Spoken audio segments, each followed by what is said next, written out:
Well, Also, just letting you guys know, I'm getting weird, like, little internet, like, ticks. So I'm you not. guys will, like, robot out for, like, 5 seconds, and then it'll Oh come back on. god. oh yeah, no, occasionally I'll get one of those every now and again, so hopefully that stops. Okay, well, hi!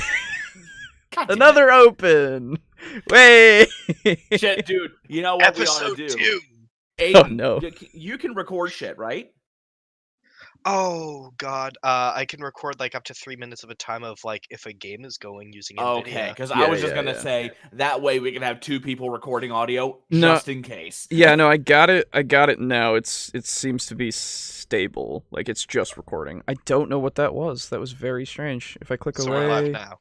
Yeah, we're That good sucks. now. We're good Yeah. now. All right. Okay. Well, hey everybody. It's gonna be weird doing an intro again. Yeah. After we just did one, but unfortunately, my OBS was being a bit of an asshole, so that's a thing. Yeah. But yeah. Hey. I'm Alejo, aka Gray, aka Graydon, aka Graydon 95. And Come on, man. Where's the passion? Where's the soul? No. You're right. You're fair enough. But yeah, I decided since Starting my off brain... flaccid. Yeah, I know. I'm so sorry about that. I decided that since my brain couldn't stop thinking about D&D and tabletop stuff in general, really, and thinking about the system and how it infuriates me every now and again, that I would start a podcast thing that also has a video element to it. And I took these two on with me because I forced them to by my own hand. Yes. So yeah, Help us. We are his captives. it's true. They're stuck in my computer like I am. Ooh. So yeah.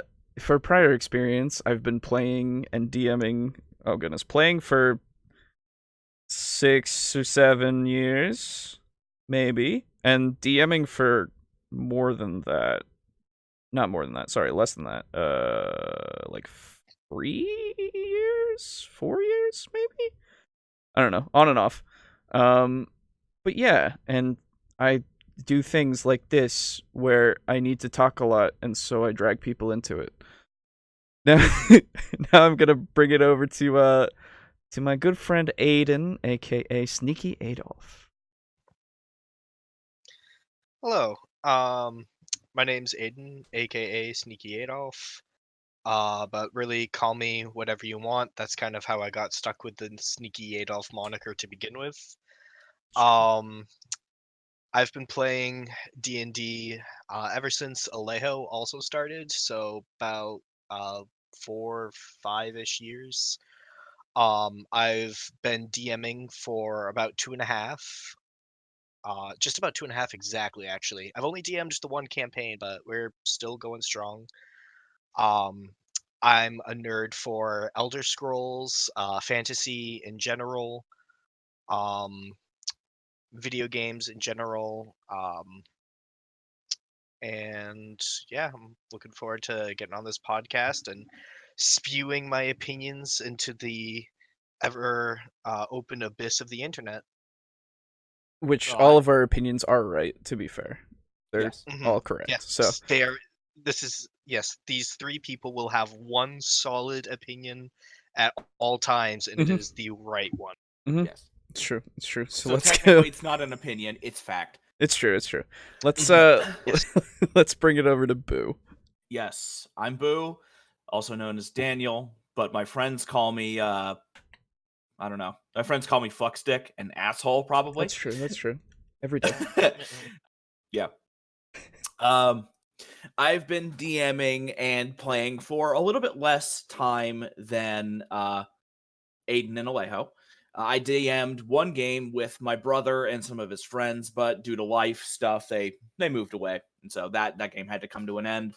And since then, I attempted to DM a Call of Cthulhu game, and unfortunately, one player dropped out, and at that point, it just kind of fell apart. Not because the campaign was bad, just circumstances.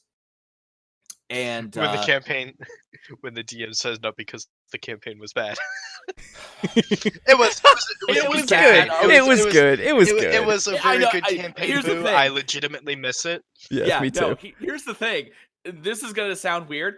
You guys all really liked it, and when I look back at that, God, that campaign was shit. And I'm like, when I think about this new campaign, oh, this is real good now. I'm actually coming up with some good shit. So, like, if you liked that bad campaign, oh boy. Anyway, good. So I've played and DM'd less. However, I own many books, many PDFs, and I have opinions about things, about how things should and shouldn't be done. They're not always right, but I feel like it makes for good characters, good, flexible DMs, and interesting stories. So yeah, and so that's our main purpose, is to like have like the subtitle says, discussion and discourse. Well, hey, wow, yeah. By the way, check and see if it's still recording. It is. It is. Okay, good. I've been looking at it this whole time, going, okay. "Are you fucking? You better be recording." It is. Okay. So, thankfully, Yes. but yeah, we had a better opening, but unfortunately, that's lost to time. But yeah, so on the docket today, we've got the Matt Mercer Effect, something that has been talked about. Oh, I don't know, like 3 times, maybe. Maybe like 3. Yeah. The purpose of this podcast is to break new ground. Yes, talk about things that have never been talked about before. Exactly. You got it. Yeah. And we've got our finger on the pulse. You're right. And we also have another video to look at that is its own thing, which just I just can't wait for it, because I don't understand what the point is. But yeah, or I do, but it's also like it just doesn't. It makes me say what every couple of seconds. So I just hope it's MeWeQ Whip, dude. That's all I need. It's not. I'm sorry. But yeah, so we are going to start off with the Mercer Effect. We started watching this video, so we know like 32 seconds of it, and that's about it. So let us get back to it here. We'll start from the beginning again. Here we go. Okay. Today I'm going to explain what the Mercer Effect is. Most of you probably know this, so for the 3 people that don't, here we go. The 3 people is us. Yes. Clearly. That's why we're having a podcast about it. He's speaking to us. You're speaking to me. Here I cover a whole range of topics that fall onto the DM's shoulders. Maybe so we'll come if you back to want one of his more other this, videos. Who knows? Subscribe. Yeah, who knows? I've seen a lot of talk recently online about the Mercer Effect. A lot of jokes, a lot of memes. So I'm going to attempt to explain what this is. I'm also going to try and keep this rather brief. So who is this mysterious Matthew Mercer that has an effect named after him? Well, as far as this is concerned, Matt Mercer is a professional voice actor, but also a professional game master with years of tabletop. Just for like a second, isn't it the best timeline when you can say that someone's a professional game master? Honestly, well, it's weird, isn't it? But it's also great. I don't know, man. Mixed. If I had to choose a timeline, it would be the one where it was, I'm a professional, sit at home and play video gameser, so... Well, I mean, that does Twitch also streamer. exist. Yeah, I know, but I mean, well, I wish there was like an application that you could fill out and it's actually salaried, you know what I mean? That's what I mean. Okay. Yeah. What do you mean? Like, YouTube does it really well. They totally pay all of their people that make content when they're partnering. Yeah. I would say it's a mixed timeline of good and bad, potentially because of bad DMs on Roll20 who like have essentially attendance fees, I guess you could say, for showing up to their D&D sessions, where it's like $20 a session, and like not all of those DMs are necessarily good. Wait, this is news to me. Wait, yeah, please. Oh yes. that's absolutely a thing. You can have you can run campaigns for people and say we meet every Wednesday from like this time to this time, and people will pay you money via like Venmo or PayPal or some such. Uh, And that's how some people make money is they'll run like 4 or 5 campaigns, oh but god. those DMs are not necessarily good. Jesus. Yeah, dude, if you had to You can make bank too, especially because it's all under. Yeah. yeah. But like, oh my god. On the one hand, I can understand like if you're running one campaign and it's bad, you're doing bad. If you're Right. running 5 campaigns and Yeah. it's bad, that's kind of just comes with the territory. It's ridiculous. I like. Well, you've given me another business opportunity, I guess, which is great. But but like, yeah. I wouldn't do that. That's not. It just like. I I've understand put why, some but thought into it, but I wouldn't. no, like I understand why you would do it if you're skilled enough to do that, right? Yeah. Yeah. But And for in me, the process it's of doing because... that, you go ahead. first. Oh, okay. Yeah. Oh, Going left and boy, right we're down having the first one of these. Yeah, dude. Oh boy, having I the can first feel a going lot of down left or these. right of the It's grocery gonna be aisle. like this all All the right. time. I will can't go wait. first. I will go first this time. You go first. Okay. Okay. For me, partially, the reason why I would never want to go down that route is because D&D for me is fun, but the second that I have to start getting paid for it is the second in my mind it becomes a job. Sure. And while D&D as a job does sound fun, that also sounds like an incredibly efficient way to suck the fun out of a campaign. Oh, absolutely. Yes. Like, And then yeah. my thing was that building campaigns and worlds is tons and tons of fun. If you've ever DM'd, you would know. And if you've never DM'd, you should totally try it. yes. Building worlds and monsters and characters and stories is really fun. But when you're doing 5 of them and maintaining 5 of them, you're losing something. Yeah, you can't put all of your effort into all 5. Yeah, because that's just not feasible. No. And especially if you're doing it once a week, I would that's way too much. I can barely build the campaigns that I have. Like once you get to a point in campaign building, like in the beginning, ideas are just flowing out over and over and over again. And then once you kind of reach a wall, and then you'll like just it's like, okay, I got one thing this week. Yeah. And obviously, when you're DMing and building a story, you are also allowing your characters to build stories all their own. But if you if you're playing with randoms online, they might not really be good enough to do that. They might not have the incentive or drive to create their own story. It all depends, of course, because if you're just DMing for random people, you don't know them, so you can't really like get onto a personal level with them as much, right? Yeah. Which is fine as well because you can get to know them over time, but it also just means if you're doing it for money in the beginning, you're just looking at it as I'm just gonna run this every week. Customers. They're customers. I just need to give them the bare minimum, and then I get paid. Exactly. Right? Yes. And fucking customer service, having to play customer service representative with your players. That sounds as a DM awful. Is hellish. Yeah. Good lord. Kudos to the people that can do that.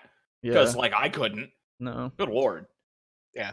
For the people who do it well, I'm sure they are also probably borrowing heavily from like add-on modules like Curse of Strahd or such. Oh, totally. Yeah.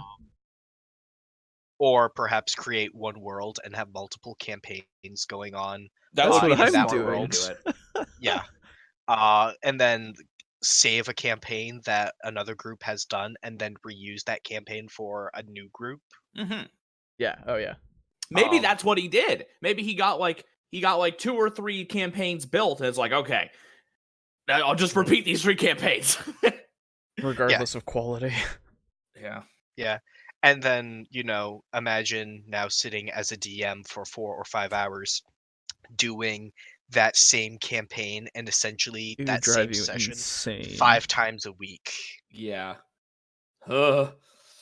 Fantastic for playtesting the quality of the campaign, though. Oh True. yeah, Absolutely fantastic because you get a trial run of like 4 per week. totally. Mhm. All right. Well, let's get back to this video. Yeah, anyway. Yeah. Dude, it's gonna happen. It's gonna be great every time. Yeah, no. All right. Role playing experience. These two things are very important to keep in mind. Now, Matt Mercer is the dungeon master for Critical Role, and it's definitely not a hot take to say that that show is incredible. Now, he is a great dungeon master, but because of that and the show's long reach, it brings some unrealistic expectations to players' home games. Now, this is not Critical Role's burden to bear alone. The effect is broadened due to the mountain of amazing DMs and streamers alike. The term should be the pro DM effect, but the community has attached Mercer's name to it. So the Mercer Okay. Wait. Okay. Wait. Oh wait. Is he gonna go into the actual effect? Wait. Hold effect on. is when players hold dungeon masters to the standards of Critical Role. This is every encounter being displayed with beautiful set pieces, a completely fleshed out world, incredible role playing, and encounters that feel fleshed out and really part of that world. These are pillars for a home game that people naturally want. The problem comes when people want their home games to be identical to the ones that they watch streamed. But are we wrong to hold ourselves to these standards? Yes and no. As with everything, it's incredibly gray. Now, I mean, not I everything's wouldn't incredibly say it's gray, gray at all. but okay. So let's break it down a little bit. Mhm. So yes, Mercer Effect named after Matt Mercer because Critical Role was the first thing that really kind of spiked, right? Everybody learned about D&D because of Critical Role. I don't know if it should be called the Pro GM Effect because it is literally attributed to him and he's still doing it, and also it's the household name in a way of like Critical Yes. Role is the thing, Matt Mercer is the thing, Yeah. right? Like And despite also the negative connotation that is attributed with the Matt Mercer effect, it still gets people going, "Oh, who's Matt Mercer? Oh, he right. does this thing called Critical Role. Oh, I'll maybe watch a show." Yeah. Yeah, and like I remember seeing in the other video that I was talking about beforehand, the Nerdarchy video that was the other option here to have the explanation. They were also saying, we shouldn't really call it the Matt Mercer effect because that's more I think the I don't know if it was the exact quote, but it's something like it doesn't do wonders for like having that negative connotation to his character. And I'm like, It's not a negative connotation. it Yeah. depends on who takes it that way, right? Like, Yeah. it's not a negative connotation for most people because most people look up to him and his DM style. Like, Yeah. I'll be honest, when I started watching Campaign 2, because I had watched a little bit of Campaign 1, but I had forgotten most of it because I couldn't get into it because it wasn't like as fleshed out in the sense of like seeing the characters from the beginning go up, right? Yeah. That was more of what I wanted to watch, so I didn't pay attention to 1, but I started paying attention to 2, and fucking I was floored from the beginning. It was great. It was a great time to just watch and listen and see the characters develop and all that shit, and like, and it's I know everybody likes it. Well, I'm sure there are some people who don't, as Yeah. I'll show you in a It's the bit. internet. But but like, Yes, but here we respect only the right opinion. exactly Yes. right. Hours. But sorry, the right opinion is also another channel, so let's not. Oh, really? Yeah, that's a channel. They do movie things, I've I heard of think. them. They're fine. Speaking of channels, Yeah. by the way, what is the channel name of this video? Because I feel if we're using Yes, him for our content, sorry. we should give Yeah. that out. You are correct. I have it here. This is from the D20 Speakeasy. The guy's a smaller channel. He put this out on September 19th, I believe it was, and of last year.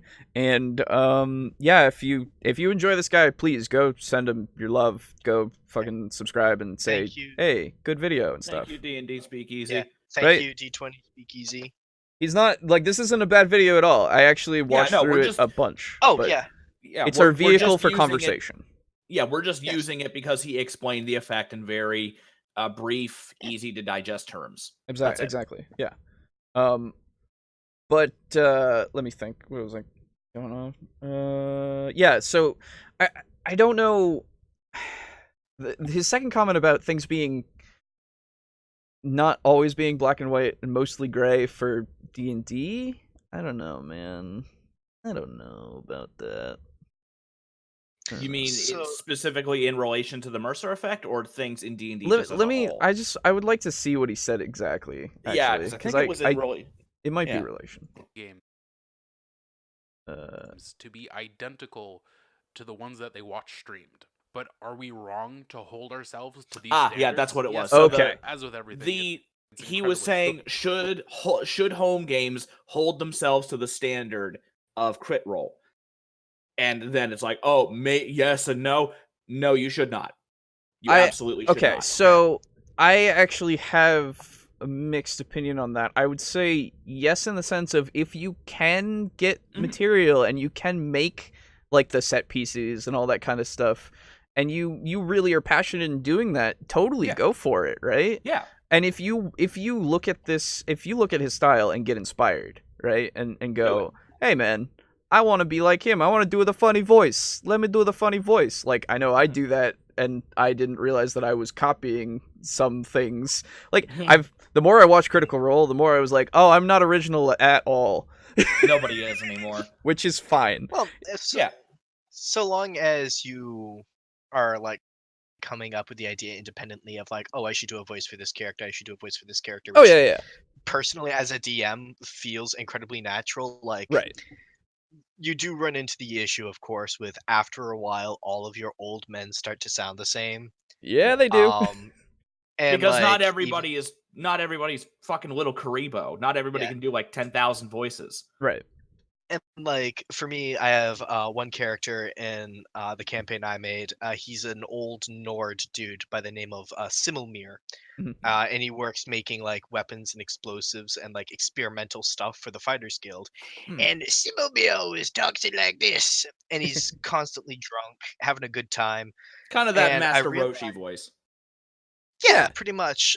Master Roshi with like a little bit like more old man. Yeah.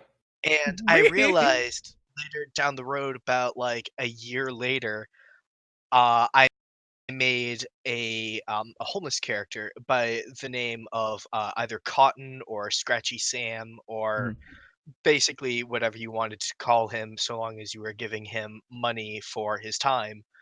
And he had the exact same voice. And it's something I'm sure I've done a lot of times in my campaign and that no one has noticed.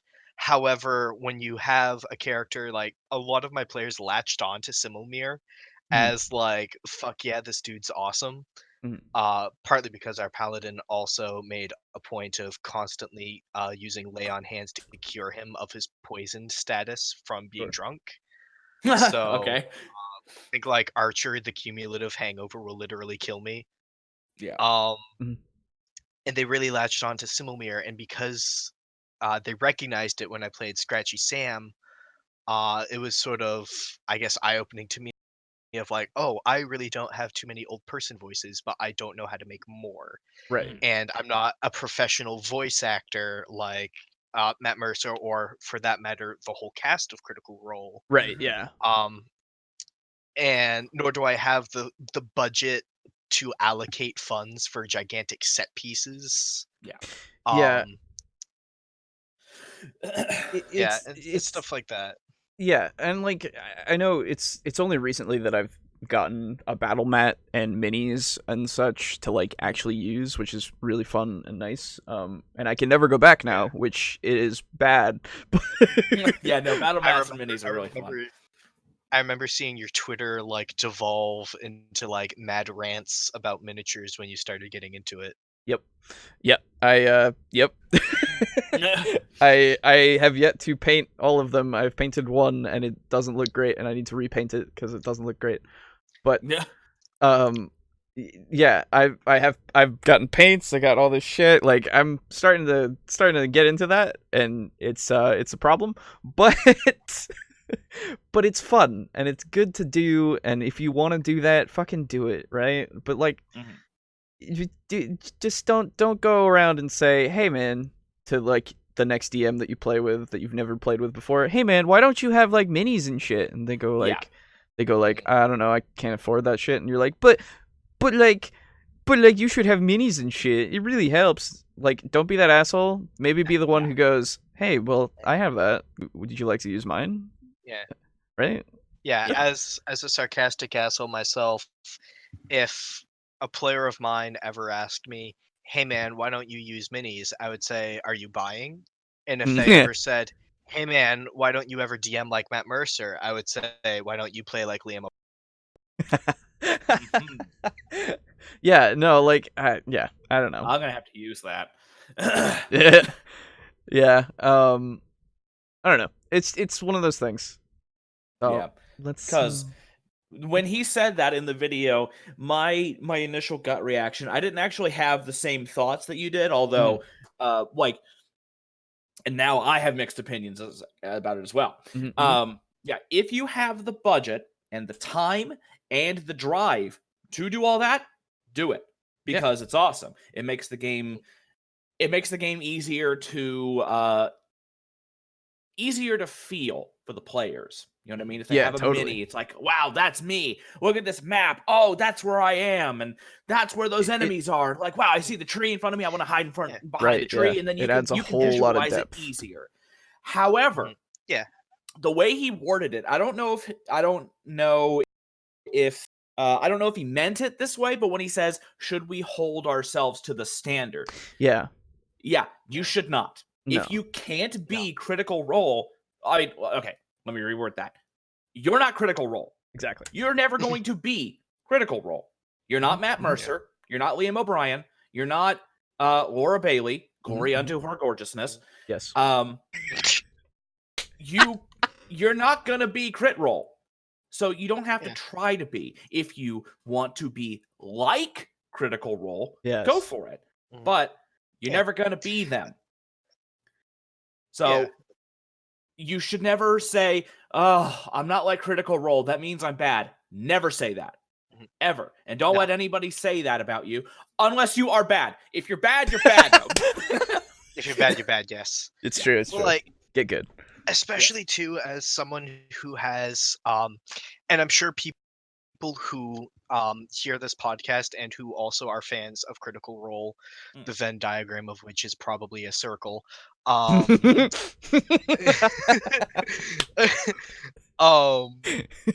who are interested in DMing, I'm sure you will probably respect Matt Mercer for everything he does, and as such, you will want to mimic that, and that's totally okay. To try to do your best to develop a world, to come up with subplots for your individual characters. And the reason why you want to do this, and the reason why you think it's good, is because that is part of a DM's job, is to flesh out their world and to make interesting plot points for their characters that draw them in. It's not always possible. Some characters don't flesh out their backstory, or for like other various gameplay reasons, which will of course vary table to table. And it's one of the reasons why I say, why don't you play like Liam O'Brien, is because if someone makes a character that they're like, yeah, I'm a fighter, and I'm like, okay, where were you born, tell me about your background, and they're like, oh, I used to be a mercenary but now I'm a fighter, and you're like, I don't have much to go on, so there's not too much to draw them in. Um, as someone who DMs essentially with what I've always called it as a great value brand, Matt Mercer style, um, it definitely does make you yourself feel like, well, why aren't I doing as good as Matt Mercer does? And that is something you will just have to recognize for yourself, as you don't have Matt Mercer's resources. You don't have a whole section of a company of which you are the CEO that is willing to make and create miniatures for you. To come up with awesome dry ice set pieces, and like, that's okay. I have a player of mine who got into D&D enough because of our session that he bought himself a gaming table with like folds that move up and stuff like that. Granted, I'm sorry if you're listening to this dude, but you're also really irresponsible with money. Um, um, and it's been something that has honestly been a huge help. Um, but just because you are not Matt Mercer, when you make a campaign, or if like you're just starting out, absolutely do not feel bad for starting off the gate running like Usain Bolt. Yeah. Mhm. And Also, another thing. go on. Okay, me. Okay. Yeah. Another thing about building worlds and things, building subplots, and another reason why you shouldn't feel bad about it is I know how popular Game of Thrones is as a TV series. I don't know if the books are more or less popular. I think they're more popular. Okay, they are, because I never read it or saw it. Think about Game of Thrones for just a minute. How long did it take each of those individual books to come out? Oh Jesus. So like, what was the? I don't know, because I didn't come up with it. I've heard like legends and jokes about how long George R. R. Martin The took last to one write still those isn't books. out. Exactly. From what I've heard, it's been sporadic. Yeah. Like So sometimes 1 year, sometimes 2, sometimes 5.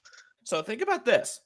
If it takes a professional author of one of the most profitable book series in recent memory, other than like Harry Potter, takes that long to Well, write be those careful. books. Don't say Harry Potter. You might just be gay. Oh shit! Yeah, right. J.K. Rowling Yeah, might tweet you and be like, J.K. "Hey, Rowling. you're gay." Yeah, damn. Yeah. And then it would be canon. Shit. I know. Congratulations, Boo. You've J.K. Rowlinged us all. Well, cut that out. Edit it out. And out every mention of It's too late. It's been retconned. Anyway, so think about Game of Thrones and how long it took each of those books to come out. Now, imagine now you're not writing a book. You're not writing a linear story here. You're writing a story with literally almost infinite branching things. You got to do. It's like, if they lose this fight, if they win this fight, if they take them prisoner, if they are taken prisoner, if someone comes in to save them, if blah blah blah blah blah blah blah blah blah.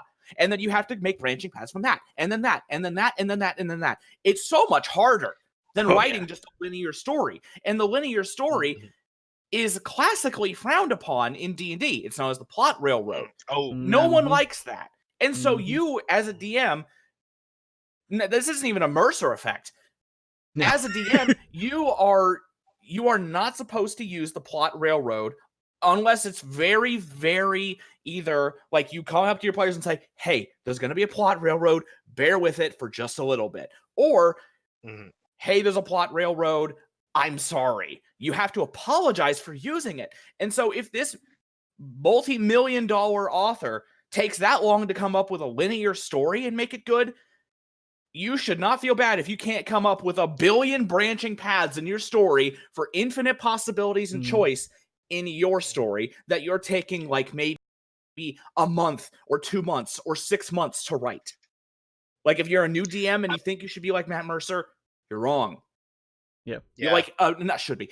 If you think you have to be Matt Mercer, you're wrong. Either way, honestly, like should and have. Neither of those apply. Right? Like you should be yourself and make a story. Like have fun first. Think about the really tedious shit later. Have fun first. Yes. Because that's what D&D is. D&D is a game. You're meant to have fun in it. It's a hobby, dude. It's fucking fun. Yeah. I would also say, to add on to your point, Boo, about the Game of Thrones books taking so long to come out. For those of you who've never DM'd before, think of every player that you have sitting at your table as like a factorial expression. So you have like, say, 6 players at your table, and then that means you've made a story, and that's a lot of work. But then with the fact that each different character is approaching this from 6 different players' perspectives, you have like 6 times 5 times 4 times 3 amount of work, because you can make a dungeon and plan all that out and be like, okay, there'll be this at floor 1. At floor 4, there'll be an undead flesh dragon or whatever that I've statted out, and you've been waiting to throw this dungeon at them for 3 weeks because the druid decided to wild shape into a sheep, and now they're in trouble with the sheep's owner, because They got the sheep the druid pregnant. decided the druid decided to fuck the sheep, which has Yep. happened in my campaign. Yep, I remember that. It was really funny. Remember you Yeah, talking about yeah, that? no, yeah, or actually no, the hippogriff. That's what happened. A hippogriff came down Yeah. and like grabbed one in each claw, and they had to rescue the druid, and he almost died because when the hippogriff died, Excuse me. it was in the air and it dropped the two of them, and I had to calculate fall damage. Mm-hmm. It's good That stuff. sheep's fucked. Yeah. Not the first time the druid has risked his life for a nut. Anyway. Probably not the last. Yeah. But anyway, But- you were saying? Yeah, I was gonna say your original point. With the dungeon, you were saying about the dungeon. You Yeah. never finished about. Mhm. You Oh, yeah, sorry. Yeah. got really sidetracked. Well, sorry, whenever my druid like gets mentioned, I get like heated. I know. Yeah. You can plan and plan and plan and make the best laid plans, Of mice. but those plans will inevitably go awry Absolutely. because you have 6 players approaching from 6 different perspectives, all of Mhm. which are looking to like tug or push at a different thing that never even occurred to you. And that's why so much of DMing is coming up with stuff on the fly Mhm. and then trying to find a way in which those on the fly decisions can incorporate themselves into a greater story. Mhm. Totally. Which is Alright, well, hard. It's not we've, fucking easy. No, it's not. Oh, It's yeah. absolutely not. All right, so I think we've we've gone off the rails a little bit. Let's recenter ourselves, see what the rest of the video is about, Yeah. Yes. and Just We'll watch get back the rest of this video. Let's let this guy make his points. yeah. Role, they could bleed over to other streamed games, but we're talking about the Mercer Effect here. So Critical Role does this for money. It is a home game that we are allowed a window in to witness and to watch. But that doesn't take away the fact that they have an entire studio built around this production. That plus Okay, wait. Okay, sorry. So yes, Critical Role is a show that is funded by the revenue that they get from all of this, right? Their whole thing that they built. Yes, it's not just that though. It's also a lot of fun for them to play. They really enjoy it, and so do we. It is a home game, right? That we're watching. It don't come on, man. Don't be so reductive about it. Like, it's not just for money. It's not. Yeah, they're also having fun. Yeah, like I'm pretty sure literally every time they talk to fans and talk about the game, like in any interview, they're like, "Yeah, we have a ton of fun." They're not just going, "Yeah, I can't wait to make all this money." Right? Yeah. Like there's Yeah. no mention of that usually, except for like when they did the Kickstarter that one time, right? And Yeah. that was like so that they can make something Yes. for people to watch, so that they would have fun with it. And yeah, anyway, I don't know, it's gripe, a little gripe.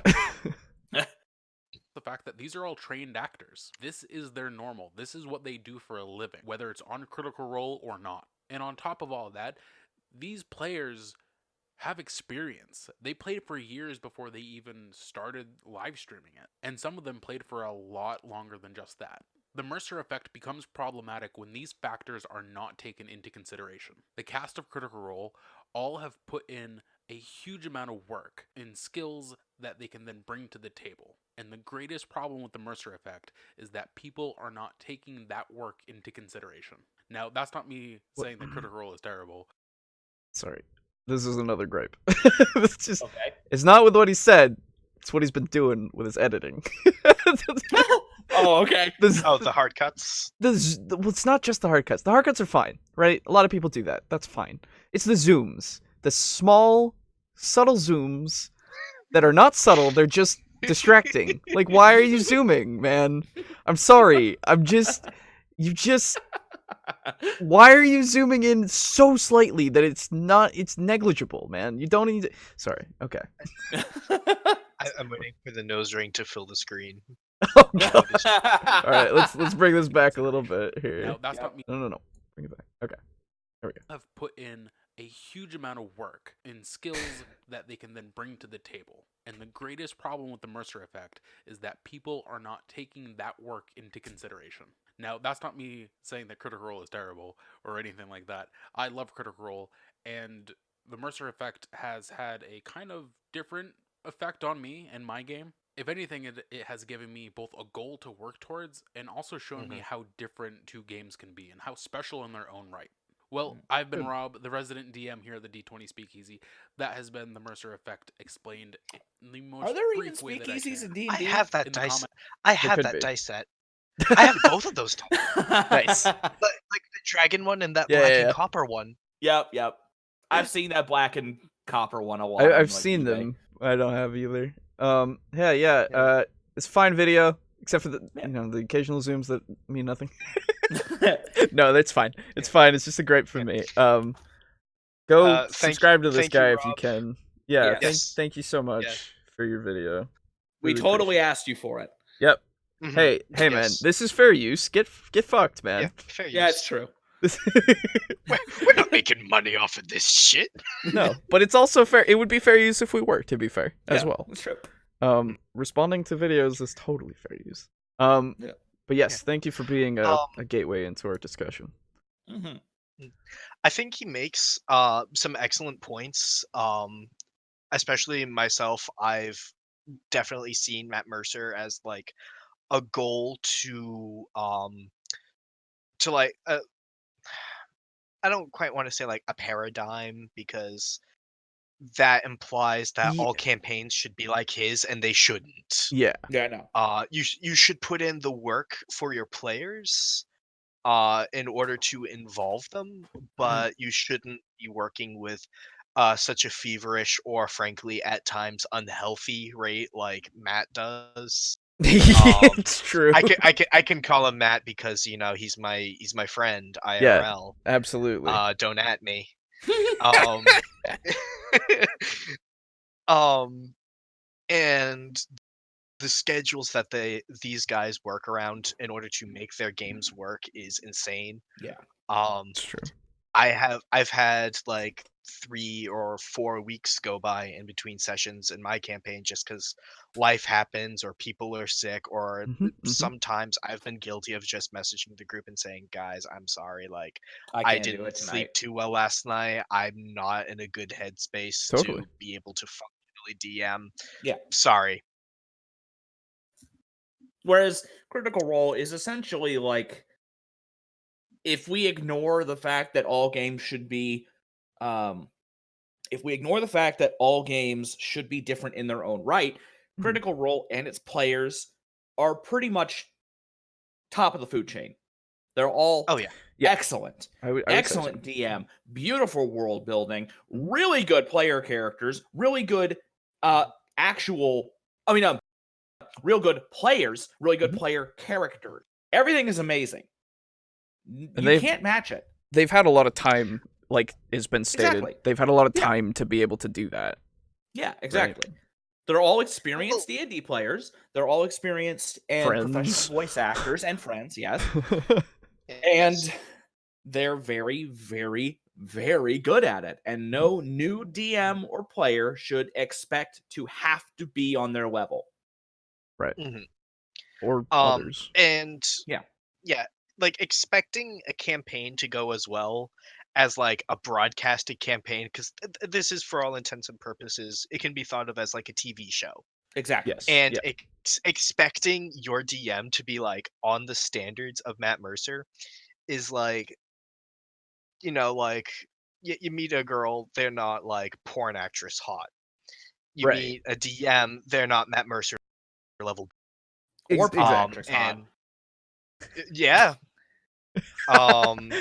Except for Matt Mercer, because he could be. I mean, what? Yeah. He's a good-looking guy. He's a very handsome fellow. I'm jealous. The hair, dude. It's Yeah, no, so I was gonna say shocking too, it's to the me that hair. he has. Yeah, it is so shocking to me that he has body dysmorphia, but I mean, hey. Oh, Wait, what?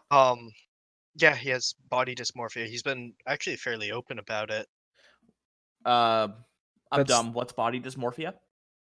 Body dysmorphia is when you see yourself as being incredibly ugly, even if Yeah. like you're good looking. Oh, yeah.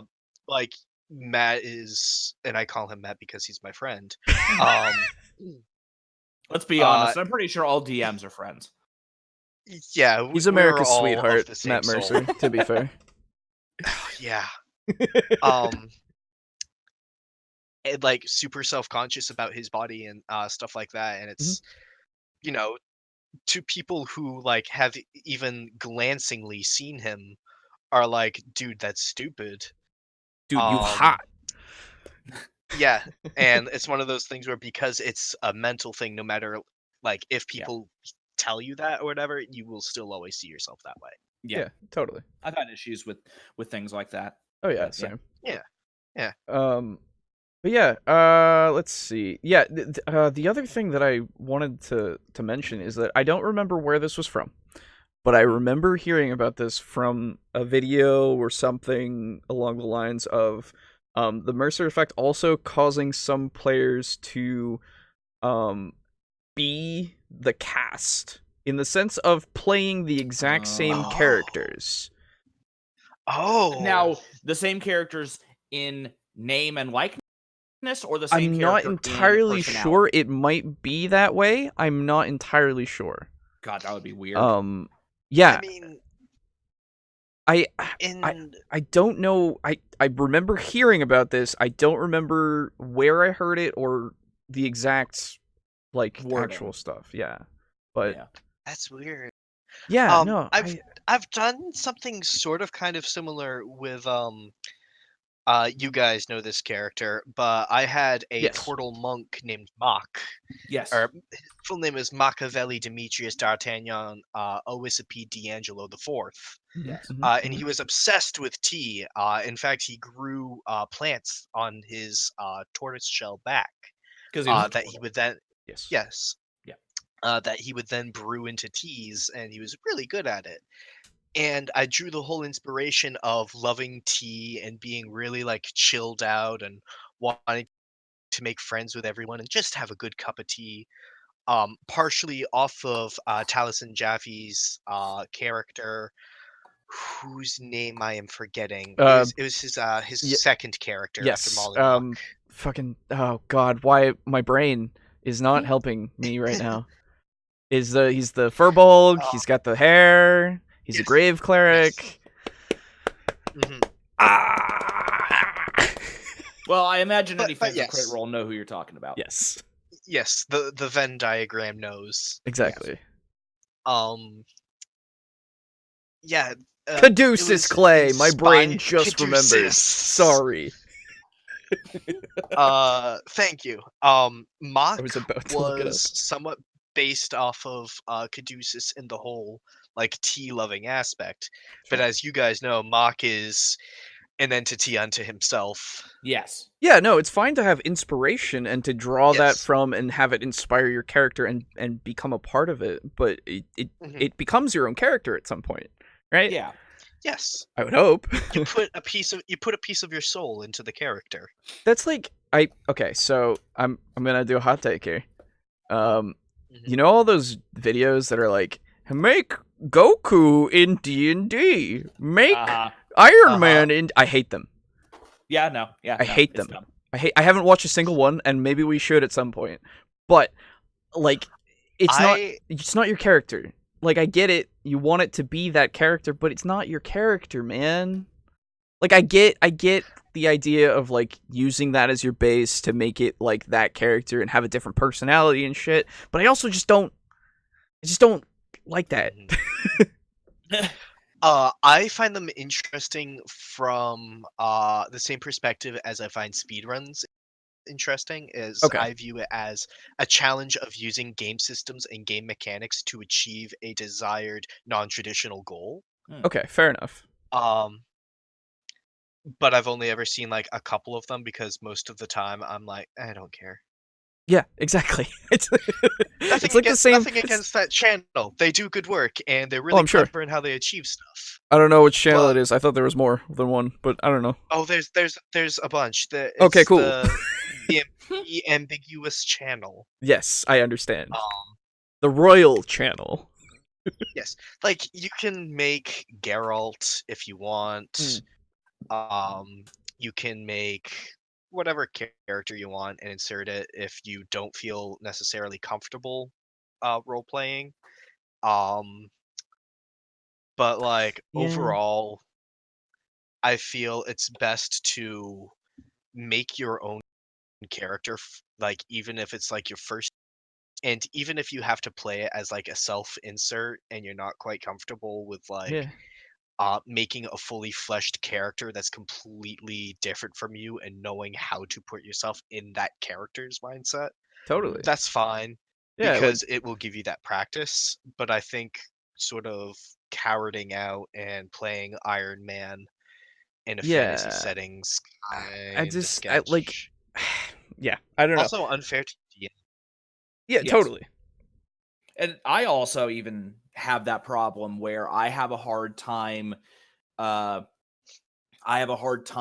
role playing a character depending on the kind of character that I'm playing as. If I basically like if I'm a human, if I'm like a chaotic good or neutral good human, I'm Mhm. basically just going to play myself.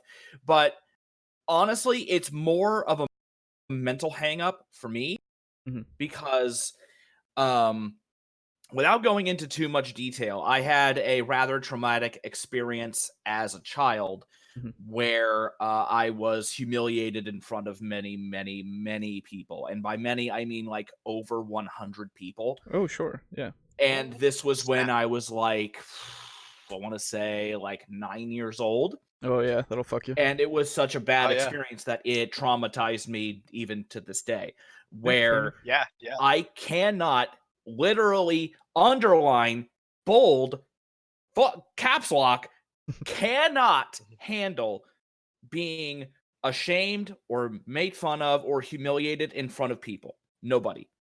So Yeah, if yeah. that happens, I immediately go on the defensive, Mhm. and it's not good. However, Mhm.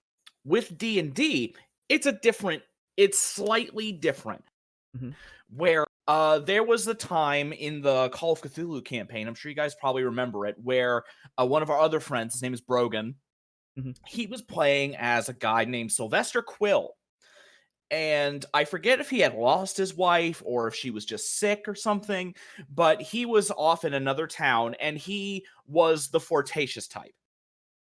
And Yes. I don't have a problem with 40 characters. That's not like an issue. It's like, oh, well, you're a married man. You shouldn't be flirting. It wasn't that. It was just that I just didn't feel comfortable because he was a guy. In the game, he was a guy. So I didn't feel comfortable reciprocating flirting, pretending to be a girl. Sure. Because, Mhm. one, feels weird. Two, Yep. because I only play with my close friends, you guys' opinion matters to me. And so if I feel like I'm making a fool of myself in front of you guys, I'm going to feel like, oh, they think I'm an idiot. They think that was stupid, Right. blah, Yeah. blah, blah, blah, blah. Mhm. And so I immediately shy away from that. And like, I can't do it. And so I have a really hard time, even now, playing characters that aren't just self-inserts. However, I've tried to overcome that just by making my characters intelligent, where, like, oh, there's a hole over there, but there's something shiny in the middle of it. You want to just jump down? No, it's fucking like get a rock and a grappling hook and a rope Totally. and climb down there safely. So you Yeah. do it intelligently. And so I try to make the characters come to life just via putting myself in their shoes in a very just putting myself in their shoes and thinking I am this character and this character is me. Yeah. I don't want anything to happen to this character / me, so I'm going to think as if I'm them. So I don't know if that's a bad way to play or a good way to play, but that's just how I play. Okay, so absolutely that's a great way to play because I've maintained for a while that role playing helps with that kind of thing, with kind of dealing with the world, with life. Really, you get to act in a way that isn't you, but you can explore these different things that are you in a way that's safe, in a way that's like entirely you control as well as you don't at the same time. So like you can figure it all out. It's incredibly therapeutic and incredibly useful to help overcome like difficulties, honestly. So yeah, I think you're fine. And that, and I think that's also sort of tying back into the Matt Mercer effect. I think that's why people saying, no, you're role playing wrong, or no, you're doing this wrong, can fuck right the hell off. Yeah. Yeah, totally. Because role playing is something that is intrinsically unique to every person. No, actually no, because exceptions do exist, because there are people who are like, oh, this is what my character would do, and who ruin the experience with everyone else, or are like super cringy. There's a balance of this is what my character can do and or would do, and actually not being an asshole. Yeah. And that's sort of one of the things where, as a DM, if someone is like, if someone wants to flirt with the barkeep, well, unluckily for you, you're the barkeep, and you've got to try to tread that line of where everyone is still comfortable. And that's a huge mix on the scale of, do you want this to be straight dice rolls? Do you want to be this like in person, like conversation? Do you want to have the conversation do things like affect dice rolls with bonuses or advantage or disadvantage? That's what I personally do. They can have a 5-minute conversation condensed down to like maybe 3 sentences each, and then with dice rolls. Sure. Do it. And when you have a character like my druid who wants to fuck anything on 2 or 4 or 6 legs, that's a system that's coming very handy for me. Wait a minute. What in Elder Scrolls has 6 legs? Eschatairs. Oh Jesus. Okay, I was hoping. He's you weren't going to have one. an answer to that. he, to be clear, he's never fucked one yet. But he wants to. Hasn't mentioned it yet. I'm just saying he's gone from 2 to 4. It's only a matter of time before the logical progression here. Come on. It's just interspecies reviewer. It's fine. I want to see that. Yeah, like personally I haven't had much in the way of relationships that have happened too much in the games that I've been running. I had one where one of my players went on a date with just a girl in the town that they were in, which was fine. I didn't really know what I was supposed to do, to be fair, so I just was like, I don't know, she's shy, I guess we'll go with the shy aspect. Which it worked out fine, because, I mean, it was just the way it was. I personally don't have too much of a problem with it, because I'm at the point where my mindset is, this isn't me, this is the character, right? Like, I'm at that point, which is nice for me, at least. Oh, that thing's horrible. Oh, God. What the Why would fuck? you want to fuck that? Because you're Aiden's fucked up druid. That's why. It's true. Here, let me just give that for the video. That is an Eschater. Think of it as like a mix between a mountain goat and a moose. They're used as pack animals and are typically fairly surly. And are those like bug legs? Yeah, no, they're bones. Oh, they're bones. Think of them like aggressive hooves. Okay. The campaign that I've been running is an Elder Scrolls campaign. Yeah. Yes. But yeah, let's see. Yeah, I don't know. Well, are you guys prepared to listen to some dude say words? Yes. Okay. Isn't I that what spent we've been doing the literally whole doing that time? all night. Yeah. Uh-huh. No, this is literally just like I don't remember exactly why.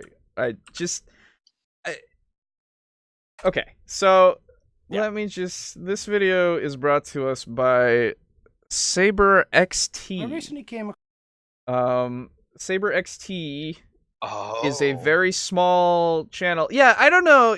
So he apparently has this like little video series that's like D&D is fake. Which I don't. I mean, yes, you're right. It is true. I'm It is. beginning to see why he maybe has a small channel. Yeah, he also has a very very small channel. Sorry, I'm just gonna. This video only has 138 views, but I feel like it, needs to be seen by the public, or at least Actually, us. I should edit my statement. If he's one of these people who says that crit roll is all scripted, then I'll say No, I'm beginning to see why he has a small channel. He thankfully doesn't say that. He's just. Oh, thank God. He's just strange in a way. So Okay. let's get this let's- going here. Let's give him some time to say his points. the Matt Mercer Effect. The Matt Mercer Effect refers to DMs that are upset at players of D&D, especially new players, who come into the game with high expectations and are disappointed that the game doesn't meet them. The name comes from the YouTuber Matt Mercer, who puts on a YouTube show where he plays D&D, Not a but YouTuber. it's apparently a big spectacle and not typical of D&D gameplay. If all of this sounds familiar, that's because I was complaining about this stuff back in 2017. Apparently. But the term Mercer Effect... I only heard And a few days did you ago, notice that? And according to Urban... I was complaining about it in 2016 or 2017, and that video still only had 200 views. Yeah, it's true. Anyway. It's true. But like, okay, My thought was like, and how your channel has evolved. like, let's be fair. He's like YouTuber. No, he's a professional voice actor. He does have a YouTube channel, to be fair, but that's for all of his demo reels. Yes. Okay. I know that Also, was look just at that. funny. Look at that handsome beast, though. I know, right? He's a good-looking guy, and also yeah, it's apparently a YouTube show, which it's a Twitch show actually that gets put onto YouTube. So There's the some research here, cut. you can see the research here was heavy, to say the least. Yes. Yes. This reeks of I have an assignment the next day. Let's crack open a Red Bull and do it now. Mm-hmm. A few days ago, and according to Urban Dictionary... Oh. Okay, let's see what this Urban Dictionary thing is.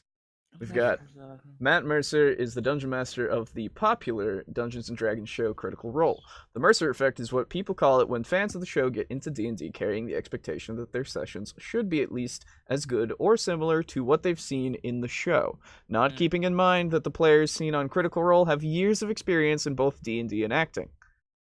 I hosted a session with some first-timers the other night. They wouldn't stop talking about Critical Role and how we should try to play our game more like that. Yeah, that's the Mercer Effect, all right. That's a fairly good. Fairly succinct. Yeah, that's a very good description of what it is. Surprisingly enough, Urban Dictionary, you've done it again. Hey man, I've made a couple entries onto Urban. I remember. Yeah, what was the one that we made? Yeah, you do. Oh god, what was it? It was the Route 67, I believe. Right. Have fun, I'm gonna kids. see if I can find it. Here we go. Please, in April no. of 2019. If you've ever watched my rant videos, then you've probably already guessed my stance on it. And my stance is fairly simple. If you don't want players having outrageous expectations, don't hype the game as this absolutely amazing thing that's absolutely incredible and the best thing ever. Oh my god, so amazing. Okay, but like, why not? Yeah, do you not want your players to be enthusiastic? Also, it kind of is like one of the best things ever. Like, yeah, it. Okay, so Yeah. to be fair, a lot of people don't like the system. And I understand that. That's fine. There are some things that I don't like about the system as well, and I think should be changed.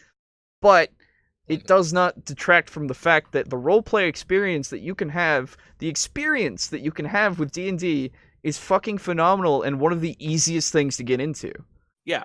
There is a reason why 5th edition is so fucking easy to get into. They dumbed it down to such a point that anyone, even your fucking 2-year-old over there who can barely say mama, well, they have a little bit of a learning problem, so that's fine. But, you know, it's alright. But they can fucking they know how to do D&D, right? Throw these weird shaped rocks around. Yeah, you did it. Exactly. And you don't even need to do get that. The You can out of your mouth. Yeah, right. You don't even need, but like the thing is with D&D, you don't even need the dice. Yeah. You could literally just tell a story with your kid, right? Yeah. And ask them what they do. Yeah. And it's so simple. It's phenomenal. Just fucking say it's the greatest thing ever and get your players involved. Yeah. Fucking idiot. DMs can blame Matt Mercer all they want, but I personally have never watched his videos. I might have watched some of his DM advice videos, but I've never watched him actually playing a game. So that can rule me out at least.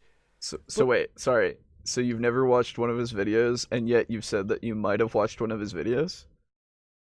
What? And he also says that it makes sense to me. Hold on. I want to go back like a couple seconds. Yeah, rewind it. About that. Yeah. I think you both can rewind, so take it back a bit. Yeah. Give me a. Oh, I think you have to set it to play. No, you should be able to click and drag. Thanks for making the point that DM advice, but I've never watched him actually playing a game, so that can rule me out at least. But so he's. If I get this correct, it sounds like he's saying he's never watched Matt Mercer play. As such, he can't have an opinion on Matt Mercer. So he's going to contradict himself in a bit here. Yeah. Just a little bit. Oh yeah. Oh, in a bit. In a little bit here. Okay. Hasn't happened yet. Hasn't happened yet. I mean, to be fair, this whole video so far has been very succinct. All right, he's been making great points. It's a good rant. Thanks for making the point that people who do play D&D on stream and on YouTube are actually doing a show that is in no way related to actually playing D&D. In my case, the high expectations didn't come from... Sorry. Okay. So he says it's in no way like D&D. If you watch something that's streamed or a video on YouTube, it's no way like D&D. In no way whatsoever. No way. No, it's not possible. In no way. This podcast is not about D&D. No. It's nothing like D&D whatsoever. Yeah. At all. Like, like, you know when you just make something and you just say things to a camera and you don't think about it and you don't watch it after and then you just post it? Yeah. No, I was going to say I don't because I usually watch it afterwards. And then I'm like, I know the feeling. Oh, wait a minute. But it's like, okay, all right. Well, yeah. He's doing really well. Let's hear him out some more. In my case, the high expectations didn't come from watching a YouTuber. It came from veterans of the game, or people who claim to be, waxing nostalgic about the good old days, some of the adventures they went on, how they would give almost anything for one more go around the table, and swapping hilarious stories, which would later turn out were pulled from 4chan and Reddit. But it's kind of like my experience with classic PC games like MechWarrior, where I would hear over and over again how these games were flawless masterpieces that could never be matched, rich in tactical combat and lore, and then I went back and actually were decent, but not this life-changing event that I was expecting them to be. At that point, the goalposts instantly shifted from all of these games are classics to actually only 2 of them are any good. Okay. I don't suppose you've ever had fun doing anything in the moment, have you? Yeah, okay. So let's so I think that was valid. I don't think it's relevant, but it's valid. I don't think it's as valid as he says though. because some do tout that MechWarrior 2 is the best mech game of its kind because of the fact that it's so complex that you can get so good at it that you could do like this crazy stuff because you have to be so good at it, right? The way that MechWarrior, as far as I'm aware, I'm thinking that this is the same. I'm pretty sure this is the same thing. Is that it is complex as fuck. MechWarrior 2, complex as fuck to the point of absurdity, right? Which I mean could detract people, absolutely, and it sure does.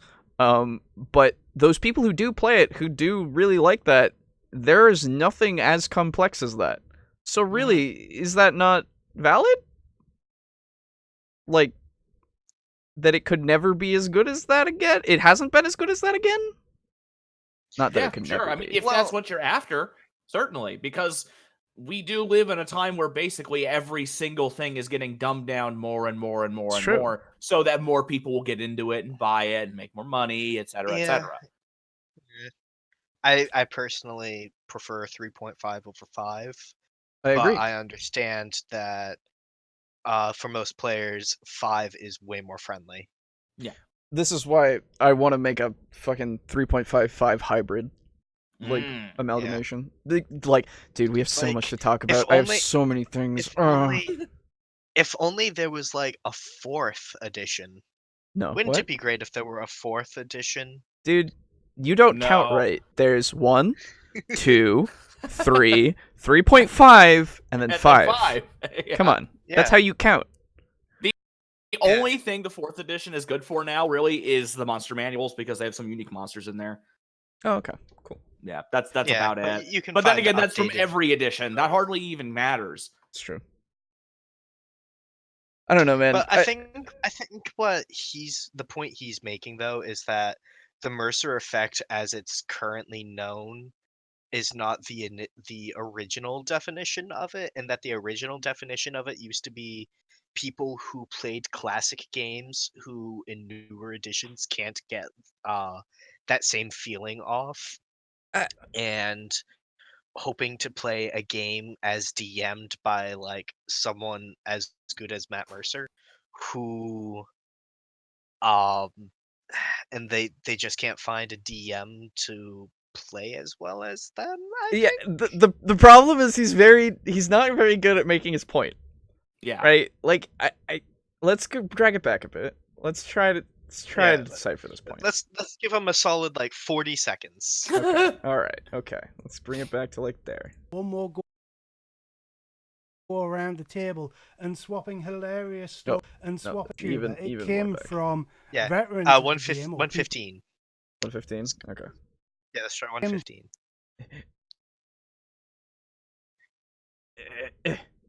But I've never watched him actually playing a game, so that can rule me out at least.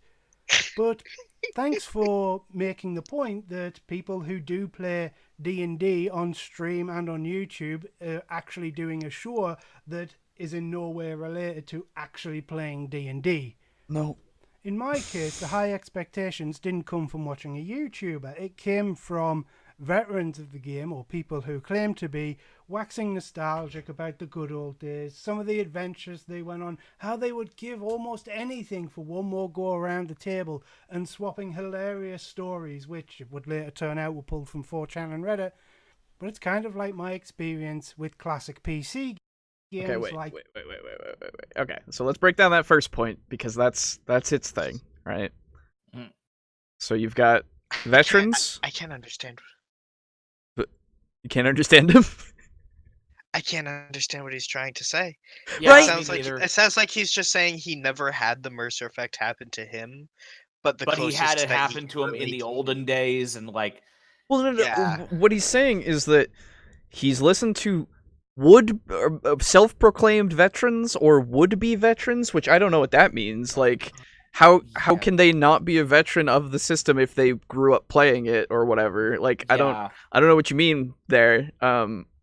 Maybe you found out that they didn't play until like a week ago, but you don't say that, so I don't know what you mean.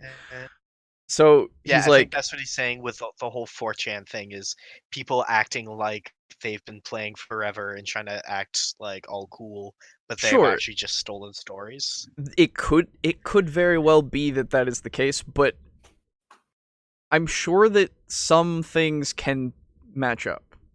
Mhm.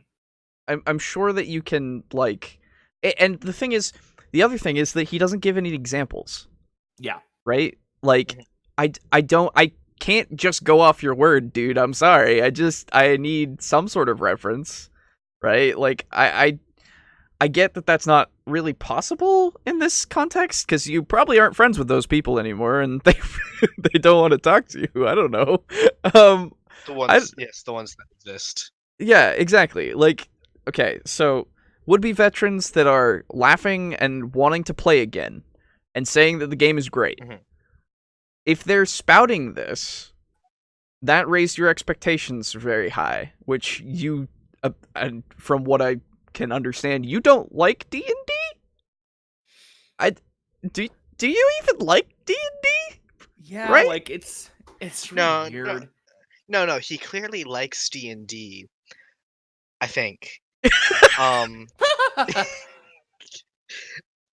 what I think he's trying to say, and granted, I try not to make a habit of watching videos where I have to try to parse out the meaning, but You should. They're I fun. think what I think he's trying to say is that um yeah, he's never experienced the Mercer effect, but he has noticed and felt an urge to and a yearning for the good old days. Yeah. Um and that you can't get that with DMs now, so people are holding unreal expectations of DMs. So And that people are doing similar things with the Matt Mercer effect. that can be true for people that have played back then, sure. That makes sense. Like Yeah, veterans yeah. not liking the new system and waxing poetic about I how good the old system was. yeah, Sure. I absolutely miss character customization in 3.5. I do Mhm. too. I really do. I miss having skills be unique. Skill I points. fucking miss Yeah. Oh, we're gonna have a whole thing about that. Believe me, we're gonna fucking I talk so I much mi about that. I Oh, miss spot checks. I do too. I miss a lot of things. All right, so, but not getting into that too hard yet. Like I get that, sure, but so I what are you saying, sir? Like, why are you so you've not experienced the effect, but yet you've experienced the effect in a different way? So are you trying to so point Yeah. out that it exists as like a thing without Matt Mercer? Is that what you're trying to point out? Because I can What I understand. think what I think he is saying indirectly is that Mhm, he has no experience with anything like this, mhm. but he's gonna make a video about it anyway. Okay, yeah, that makes sense. yeah. That's what he's saying here. I see. Okay, let's move on to the Mech Warrior point with old PC games and how they're terrible. Yeah, I will bow out of this because I've not played any of the old Mech Warrior Me games, either, but from what I've and heard, I, unlike some people I know, how to bow out when my opinion's not relevant. what do you mean? This guy is having a great opinion. What do you mean? Yeah, yeah, but we have the right opinion here. Oh, it's true. It's true. Mech Warrior, where I would hear over and over again how these games were flawless masterpieces that could never be matched, rich It's in hyperbolic. tactical combat and lore. And then I went back and actually played them, and the games were decent, but not this life-changing event that I was expecting them to be. At that point, the goalposts instantly shifted from all of these games are classics to actually.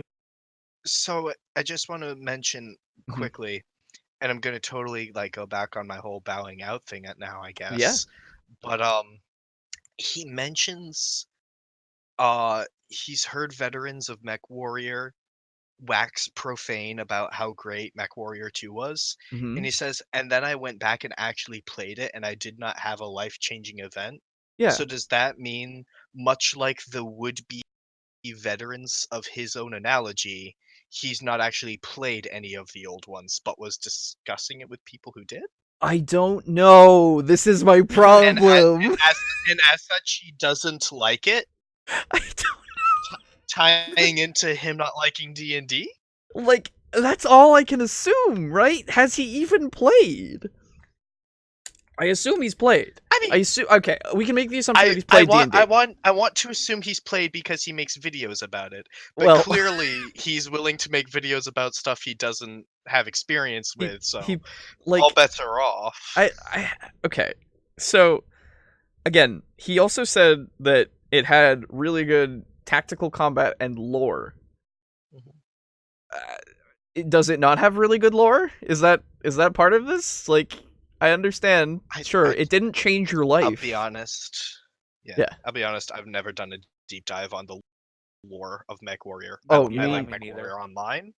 But I have no idea, and I don't care. I don't think there's deep lore. I'm sure there's some lore if you really want it, right? If you're willing to look for it, there's got to be a couple pamphlets. But like, come on, man. I understand it wasn't life-changing for you, but also, how old are you? Right? Yeah. Like, what is your experience has he played, here? Like, later MechWarrior games? Exactly. Give me context so I can judge how this could be the case. I assume you've played newer games and you were like, wow, this is really good. And then you go back to this and you're like, it looks shitty and also it's hard to control. Like, that's my impression at this point. I don't know. Anyway, let's get away from MechWarrior. Yep. Only 2 of them are any good. One commenter argued that it was stupid to have high expectations of the game because that would be the equivalent of being disappointed that Link's deodorant doesn't make supermodels chase you down the street. But I think that's a bad comparison. I think a better comparison would be a bullshot trailer. A bullshot, for those unfamiliar, is when a game trailer or screenshots will show this amazing game, but the actual finished game looks nothing like the game in the screenshots. Usually the trailers look way better than what the finished game ends up looking like.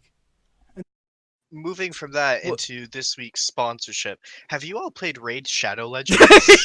Get out of here! Legends. Really shut the fuck up. You shut your fucking mouth. It's a fantastic game. Oh my god. Okay, but I do. Thank you. Well, you've just killed our sponsorship deal, man. Like, now they'll never sponsor us. I was talking. I said it was good. It's all right. I'll have a sponsorship from like Squarespace or something. Or Skillshare, Blue Apron, dude. Or Blue Or Apron. Skillshare. Yeah. HelloFresh. Or Come on. NordVPN. NordVPN. Blue Apron. Anyway, no. Okay, so let's. So first off, the comparison with body deodorant that draws women, sure, false equivalency. That's a whatever. Who cares, right? Mhm. Like that doesn't matter. Secondly, we have these trailers that look nothing like the game. I'm sorry, sir, but I'm looking at a side-by-side comparison here, and I'm pretty sure that looks somewhat like the game. Am I wrong? I'm 90% The background sure is the only thing that's different. A little bit. The game actually is the one on the right, I'm pretty sure. Sure. He hasn't pointed it out.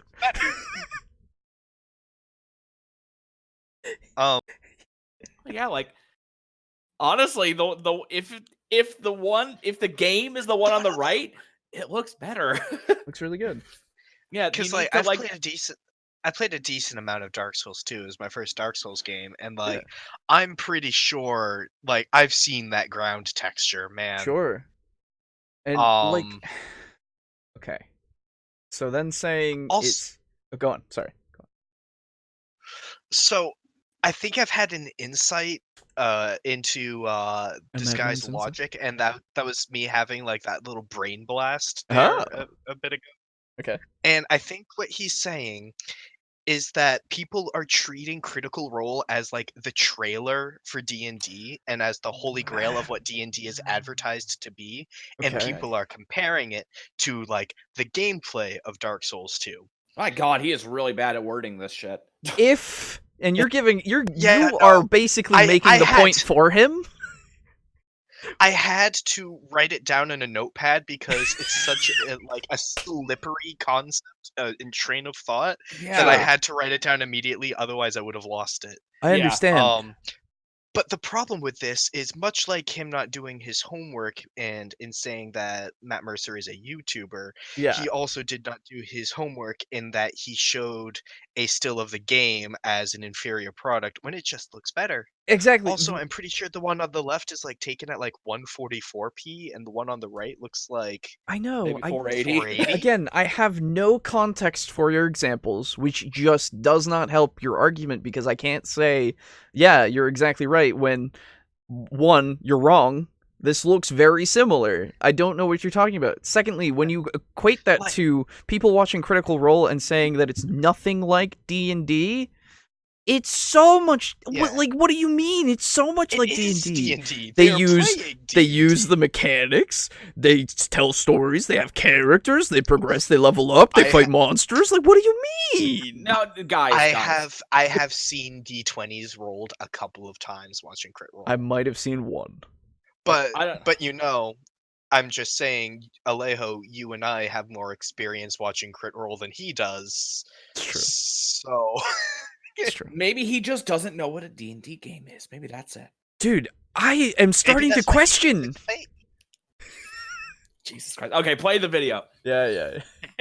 This is what it's like with RPGs. The promise of deep tactical combat, clever players, and role-playing where you really get into character. It can! The promise of clever players. Never have I heard of No. Absolutely. There is no promise of clever. There's never a promise of it, but they can exist.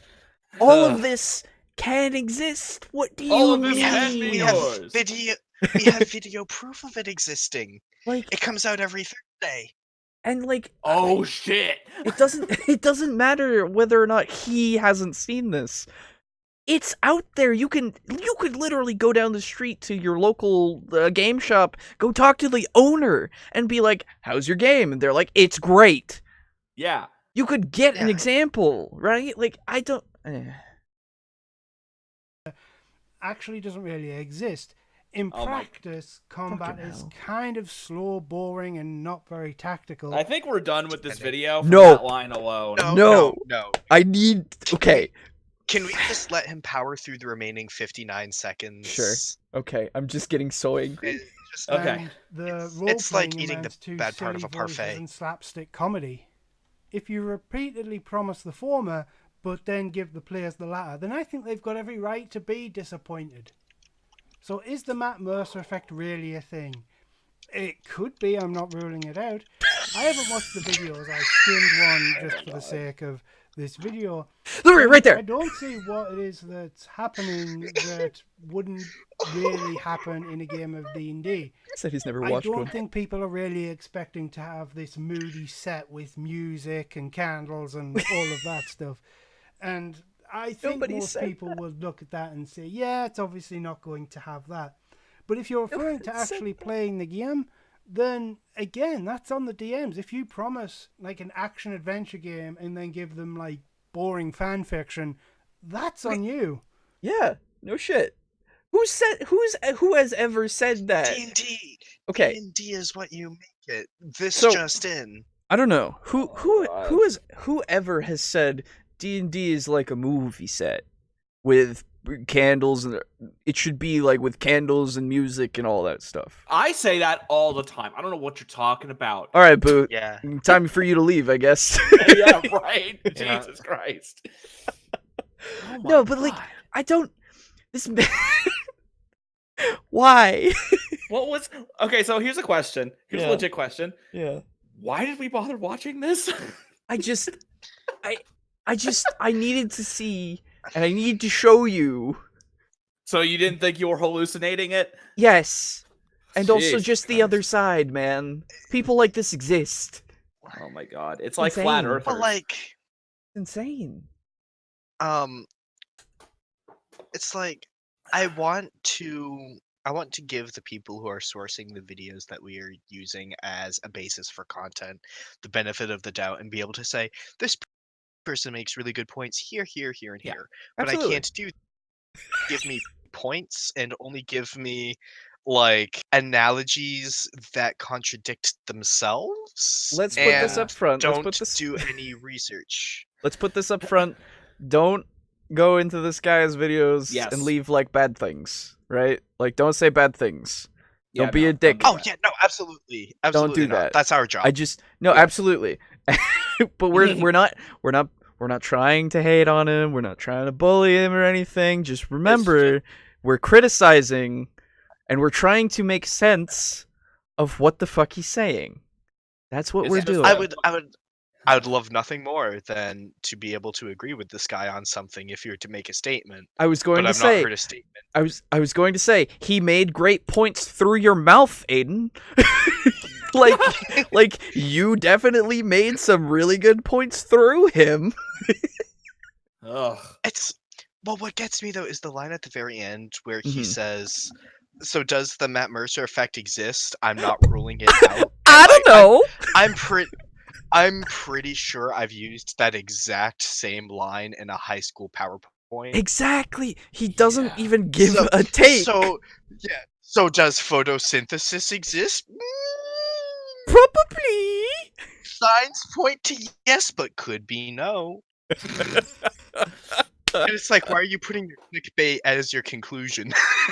Yeah, like Jesus Christ.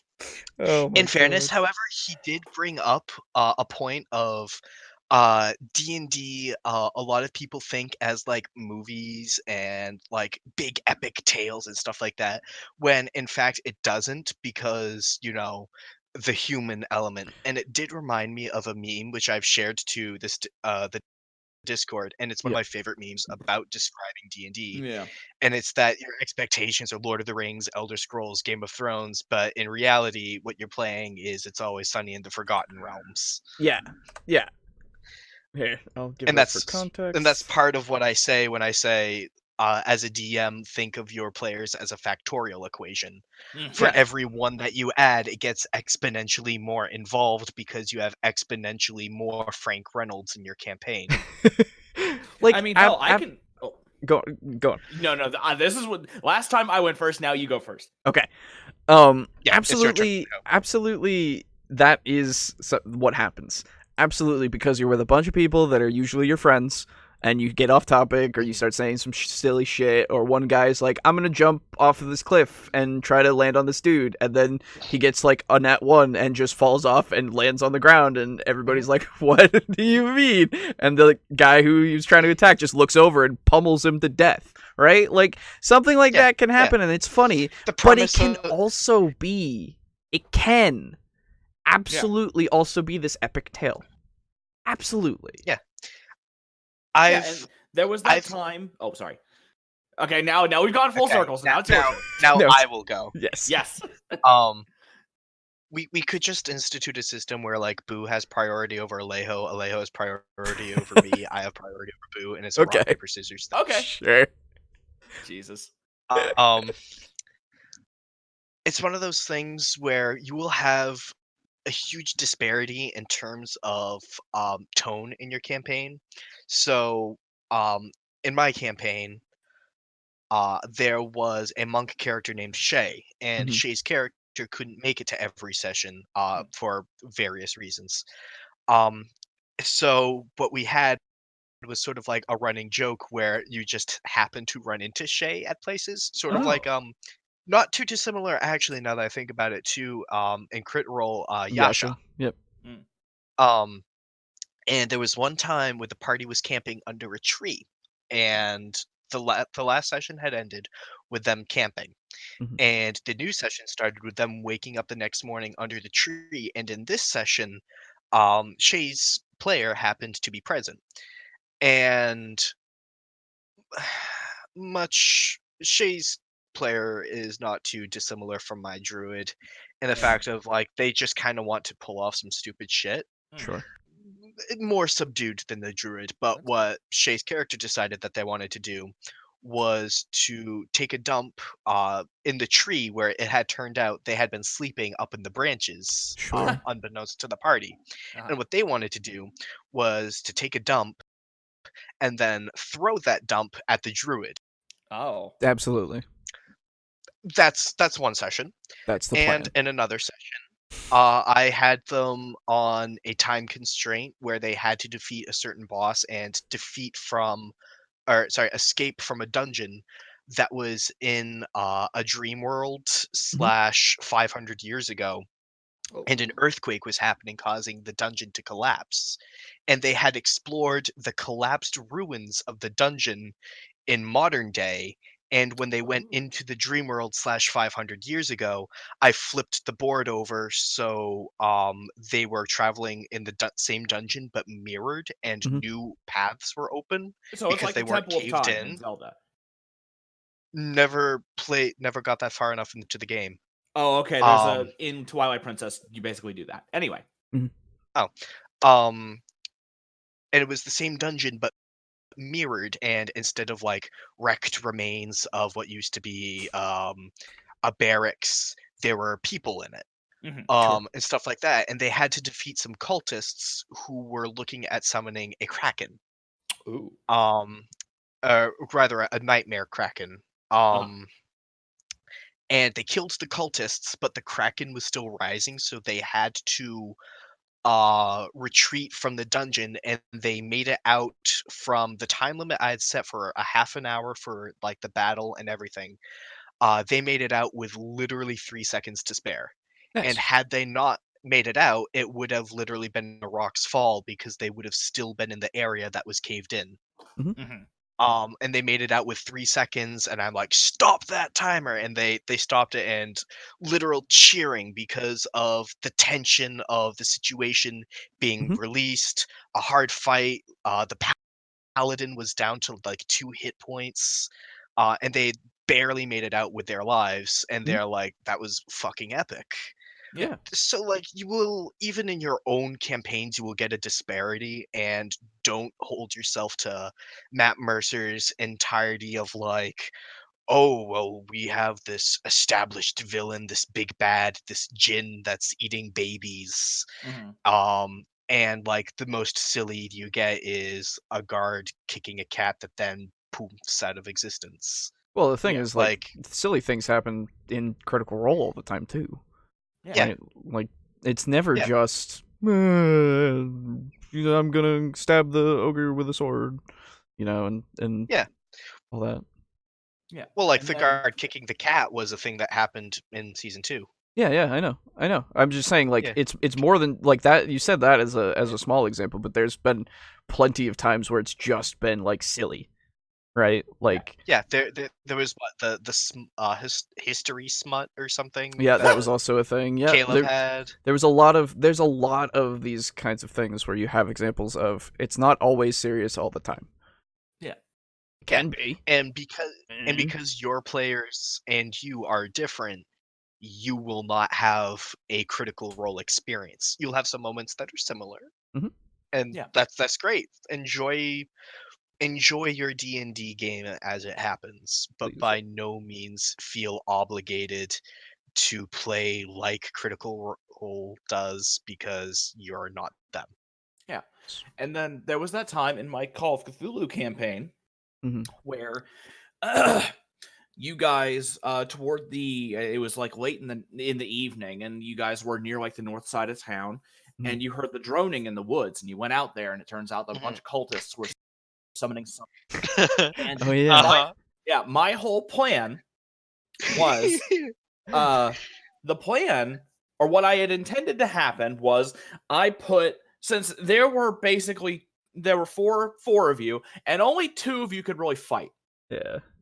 And I was like, okay, I don't know how they're gonna do it. I don't know like how they're gonna play exactly. I don't know who's gonna fight. I don't know who's gonna do what. So I'm gonna just throw a ton of cultists out there, and hopefully they'll be like, oh, there's too many. Let's just watch and see what they do. No, you did the smart. I don't know why I thought you would do that. because I know you guys and you're smarter than that. You did the smart thing and you tried to stop the ritual. In the you stopped the ritual and you killed them all, which is good. Uh-huh. And then Yeah. after that, you're like, we should I report this to remember the police. And then I'm like, oh shit. Yeah, you probably should. And then you guys went and reported to the police. And here's the thing. I didn't have any indication or forethought about you guys going to the police. Oh yeah. And yet after that session, like, I mean, the police station went fine. Yeah, no, it was great.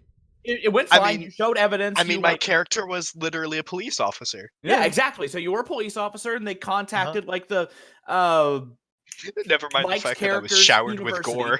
Yeah, you're just covered in gore. But it's like, what the fuck happened to you? But yeah, it was interesting because I didn't have anything planned for the police station, and yet you guys went there, you talked to them, and then yada yada yada, everything went fine. But after the session, it was interesting because I don't remember who exactly said it. I think it was you two. It's like, wow, that was really cool that we went to the police station. I'm like, wait, really? You thought that was cool? Because I didn't have anything planned for that. Oh yeah. Yeah. I'm like, it felt super well. Yeah, because I I didn't think have primarily a single thing planned. I was not prepared for that at all. Yeah. And yet it still turned out good. So again, that just goes back to what we're already talking about. You don't have to have everything fleshed out. You can really just fly by the seat of your pants sometimes. Not all the time. There are actually some situations in which I think it is better to not be prepared. Yes. Yes. Because it's more natural. For instance, yes. If you knew, like, okay, they're going to go to the police station, they're going to do this, yada yada yada. The second that we went to that police station, it would be like, yo, we killed some cultists in the woods. That lack the shock and the sort of like, what's happening here wouldn't be present in your voice. Yeah. And because of that, it carried through in the characters of the police officers that we interacted with. Yeah. Of like the whole like, oh, okay, what the fuck is this situation? Yeah. What the hell is going on? Actually worked out for the best. Yeah. Because that's how they would have reacted in real life. It's like, what the fuck? You killed cultists. Yeah. What? Yeah. And like in my campaign, the Scratchy Sam hobo character, and Simomir, both of those characters are characters I did very little prep for. I knew that there was going to be an old dude named Simomir that worked as this position, but I had nothing prepped for like his demeanor or the fact that he spent his entire life drunk. And with Scratchy Sam, I was completely improving of like how he's really defensive about his corner and how this dude named One Eye Joe was going to come for him and he's going to take his spot, and the whole reason why he had lost his eye in the first place was because he was begging on Joe's corner and Joe snuck up behind him and Joe said, don't you be on my corner there now, Sam. Yeah. And stuff like that, and you really kind of fall into and you lean into the character, and those are the characters that invariably your players remember more. Yeah, I was gonna say, because like in my current stuff that I've been doing, I've said it all like after what you guys did actually as the magical talking animals. It's like 10 or so years after that, just to have a time jump so that I don't have to worry about, you know, everybody coming up to them right away. But like most of my shit I don't have prepared. I just have the rough outline of like, this is the place. It has these places, these people, and who knows how they act, right? Like, and then once the people get there, I'm like, oh yeah, well, this person, like, I repurposed a name that I used for like a pseudo dragon once, Rasalth. I repurposed that name for an enchanter in Glow, which is my like all mages town. And I was just like, okay, well, he's like the leader of this like guild of mages that are all about enchanting. What's he like? Oh, he's crazy in the sense of he just likes to experiment with everything, and he fucking does not stop laughing at things sometimes. He just goes like, oh, I blew up.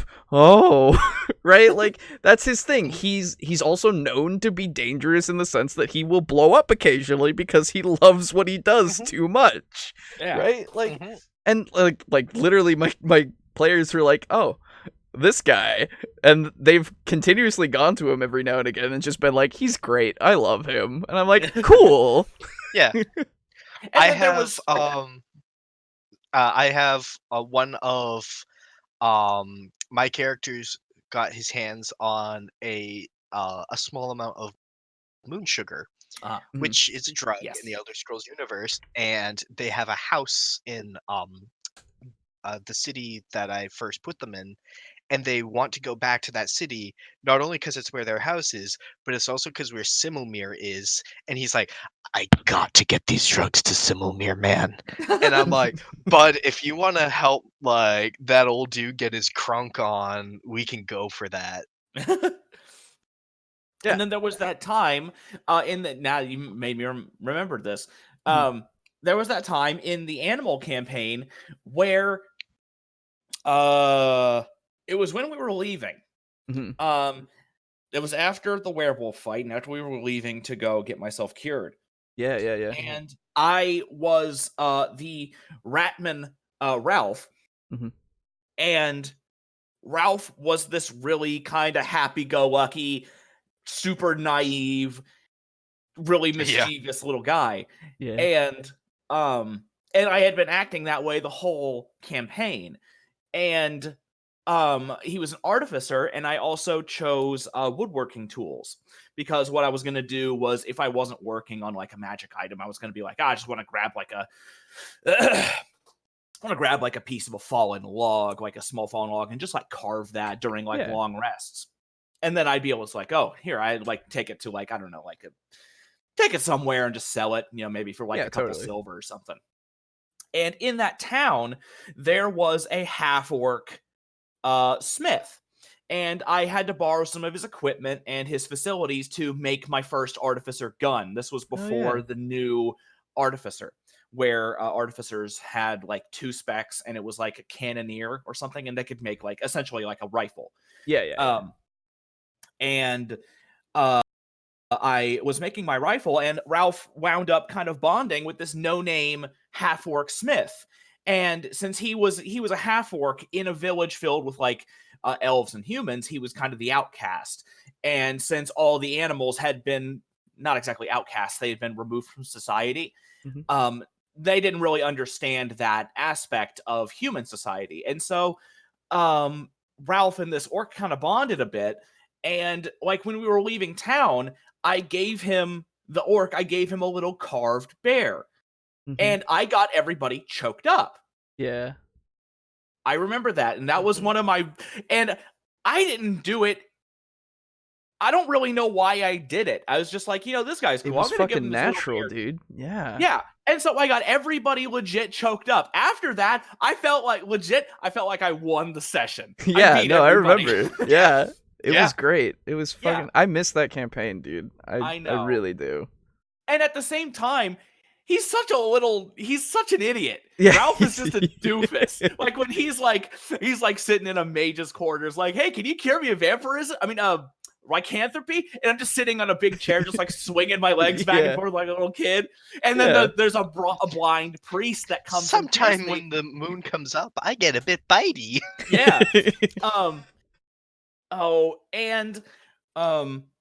Like when we went to go get cured, there was this blind mage who's like cast like cure disease on me, or remove curse, I think it was. Yeah, something like that. And I was like, Ralph was pretty happy after getting cured because like, yeah, now I'm not a werewolf. And then just like after a second, I'm just like, hey, you want to see something cool? I'm like, oh shit. It's like, oh, I legitimately forgot about that. I'm like, oh, I didn't mean it like that. Yeah. And it's just that naivete and just that crazy shit. It doesn't matter what's going on in a campaign. You can make it memorable. You don't have to have these epic battles and these sieges and these romances. You can just act kind of ridiculous. Yeah. And not to the point. Yeah, to an extent. It can just happen. It doesn't have to be crit roll. It really can just be anything you want. It can just be that tiny little act of kindness between 2 people who are between someone who was ostracized and someone who doesn't even know the meaning of the word ostracism. Yeah, exactly. Yeah, probably thinks And that's so something it can to do be with words. really, really easy to make your campaign memorable and fun and good, and it doesn't have to be this huge, like, galaxy spanning thing. No, it doesn't. Yeah. I think. Oh, sorry. Did you have a point, Alejo? Oh no, I was just gonna say, like, it pains me sometimes when there are people that only look at it as just like fighting, right? Yeah. Like where you're going Yeah. into D&D and it's all about fighting that monster, getting that loot, and Yeah. leveling up, right? And they don't When take the people treat it time. like a dungeon crawler, like Diablo. Exactly. They don't take the time to just be a person, right? Yeah. Because you are Yeah. role playing and you are a person in the world. So Yeah. Mhm. And that's one of the things where, and like, not to act like oh big dick DM about this, Mm. but I don't really do a lot of combat in my campaign, Mhm. primarily because I've thrown them at even things like CR13 encounters. The party's level 6 currently. yeah, Mhm. I threw them at a CR13 encounter when they were level 4, sure. and they defeated it in 6 rounds. Yeah. Um, Okay. and it's the sort of thing where, like, I can't really realistically expect them to even consider 4 bandits on the road threatening. Totally. Yeah. 4 bandits on the road can be a fantastic blend of roleplay and combat.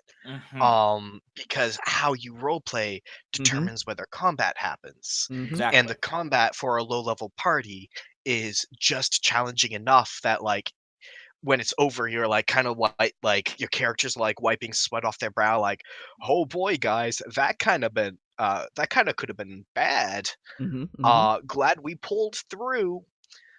Um, and that's one of the things where, as the scale of what you do, and as your party levels up, that will somewhat change. Um, but that's just one of the things where you, as a DM, sort of hope to counteract that and sort of roll with that. And really, I don't know where I was going with this point. Well, no, you actually reminded me because, like, in my games that I have 2 games running. One is more of an intrigue game, actually, where there is no combat whatsoever in the sense of the characters don't want to get in fights. They just want to do all of this sneaky shit. They're lawful evil, like, or yeah, one is lawful evil and one's lawful neutral. I think I think they're both lawful evil. And they literally were thinking about joining basically a terrorist cell in order to enact changes in the kingdom, because the kingdom's at war with the Underdark at the moment, and one of them's a drow who came up and is like, oh, we don't want this war anymore, we want to take down Dud, we want them to go down a peg, right? And so they were planning on even like joining that cell and starting to like manipulate from the inside and do that thing. They just built a tavern to to compete with the one that's in the city, but I didn't expect them to, but they were like, well, why don't we just make a foothold here so that we can get some money in and start like having a reputation with the faction and, you know, all this kind of stuff. And I was like, yes, I've never had, yes, just make a tavern. They literally sketched it out. They fucking my god, it was that makes me so happy. It was so fucking fun. Oh my god, you don't know how much fun I had just watching them do that. It was so great. But the thing is, like, not to get on the wrong side of this, but the other campaign that I have is also fun in the sense that it is going to be more combat heavy, in the sense of one of the characters is going to be a mercenary captain. Ooh, and he's literally recruited, and I had to make a whole bunch of just NPC mercenaries that are just like, yeah, we'll fight with you, and we'll go take on like a hill giant or whatever, and like, and it's gonna be interesting as well, because he's also kind of going for the same effect of like taking down Doden's the kingdom of Doden's aristocracy, right? Like actually fighting for the people and like Ooh. trying to figure out ways to like get dirt on the nobles and that kind of stuff. He's doing it in a different way, which is going to be more combat heavy, but it's also got that roleplay element in it, so it's also going to be really fun. Yeah, it's also got that intrigue aspect behind it. Exactly, but it's not like strictly that, right? Yeah. But it's been so much fun just seeing the two kind of things that are both just super fun to run. It's really cool. Your point reminded me of the initial point I was going for. I see. Combat versus RP. Yes. Not to act like, oh, I'm the big dicked DM, I am so good. One of my players made another campaign, which was very heavily combat oriented. It was supposed to be based on the anime Goblin Slayer, Okay. which is itself very violent and very point A, fight, point B, fight, point C, fight. And not to like diss on my player that made this campaign or my other players who were part of this campaign. The biggest note I heard from them just at work or like talking or hanging out, whatever, was I'd be like, oh, so how did like the campaign work for you guys last night? And they'd be like, dude, it's not the same when you're just going from place like fighting, because I don't feel invested, and it feels like wherever I go, it feels like the background is just white. Exactly. And I'm like, we go to a mountain, and I'm like, okay, it's a mountain, but what's under the mountain? Okay, a goblin fort. Why am I at the goblin fort? Like, Who cares? yeah, it's Fight. cool to kill goblins. Yeah. But like, why do I care?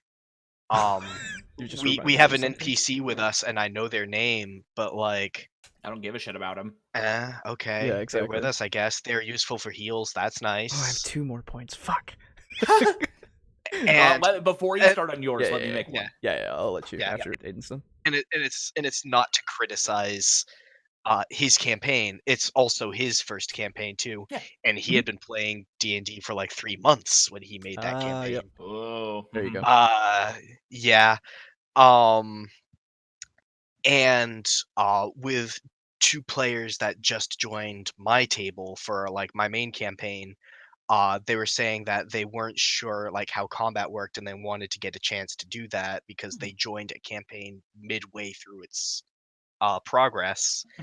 And I don't want to throw them against a CR15 encounter when they're like, okay, which one's the D20? Right. And that's sort of the thing where now he's sort of reviving that campaign, and he's like helping them make their classes, and it's way more combat heavy.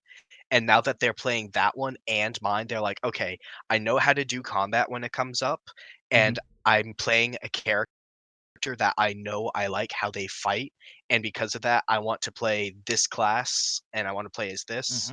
And when that player joined my campaign, they're like, yeah, I already played some of the other one. I really liked how a rogue fought. I want to be an assassin. And I said, cool, let's roll one up. Nice. And it's one of those things where you can like combat and you can like roleplay. A blend of those exists for everyone on like the meter of one versus the other. I personally, I can go through an entire campaign, maybe having combat once or twice, and still be like, that's a pretty freaking good campaign. Sure. And when I'm having combat like 5 times a night, I tend to kind of slog. Yeah. Because it's just so much dice being rolled, so many numbers being written down and subtracted from. And if you're having fucking 5, oh god, that's most of your night. Jesus. Yeah. And then I like to sit back and improv. You guys talking about lack and prevalence of combat reminded me of the Tabaxi campaign. Oh yeah. Oh god, we got to do that too. Yeah. Fuck. Right? And that's exactly why I brought it up.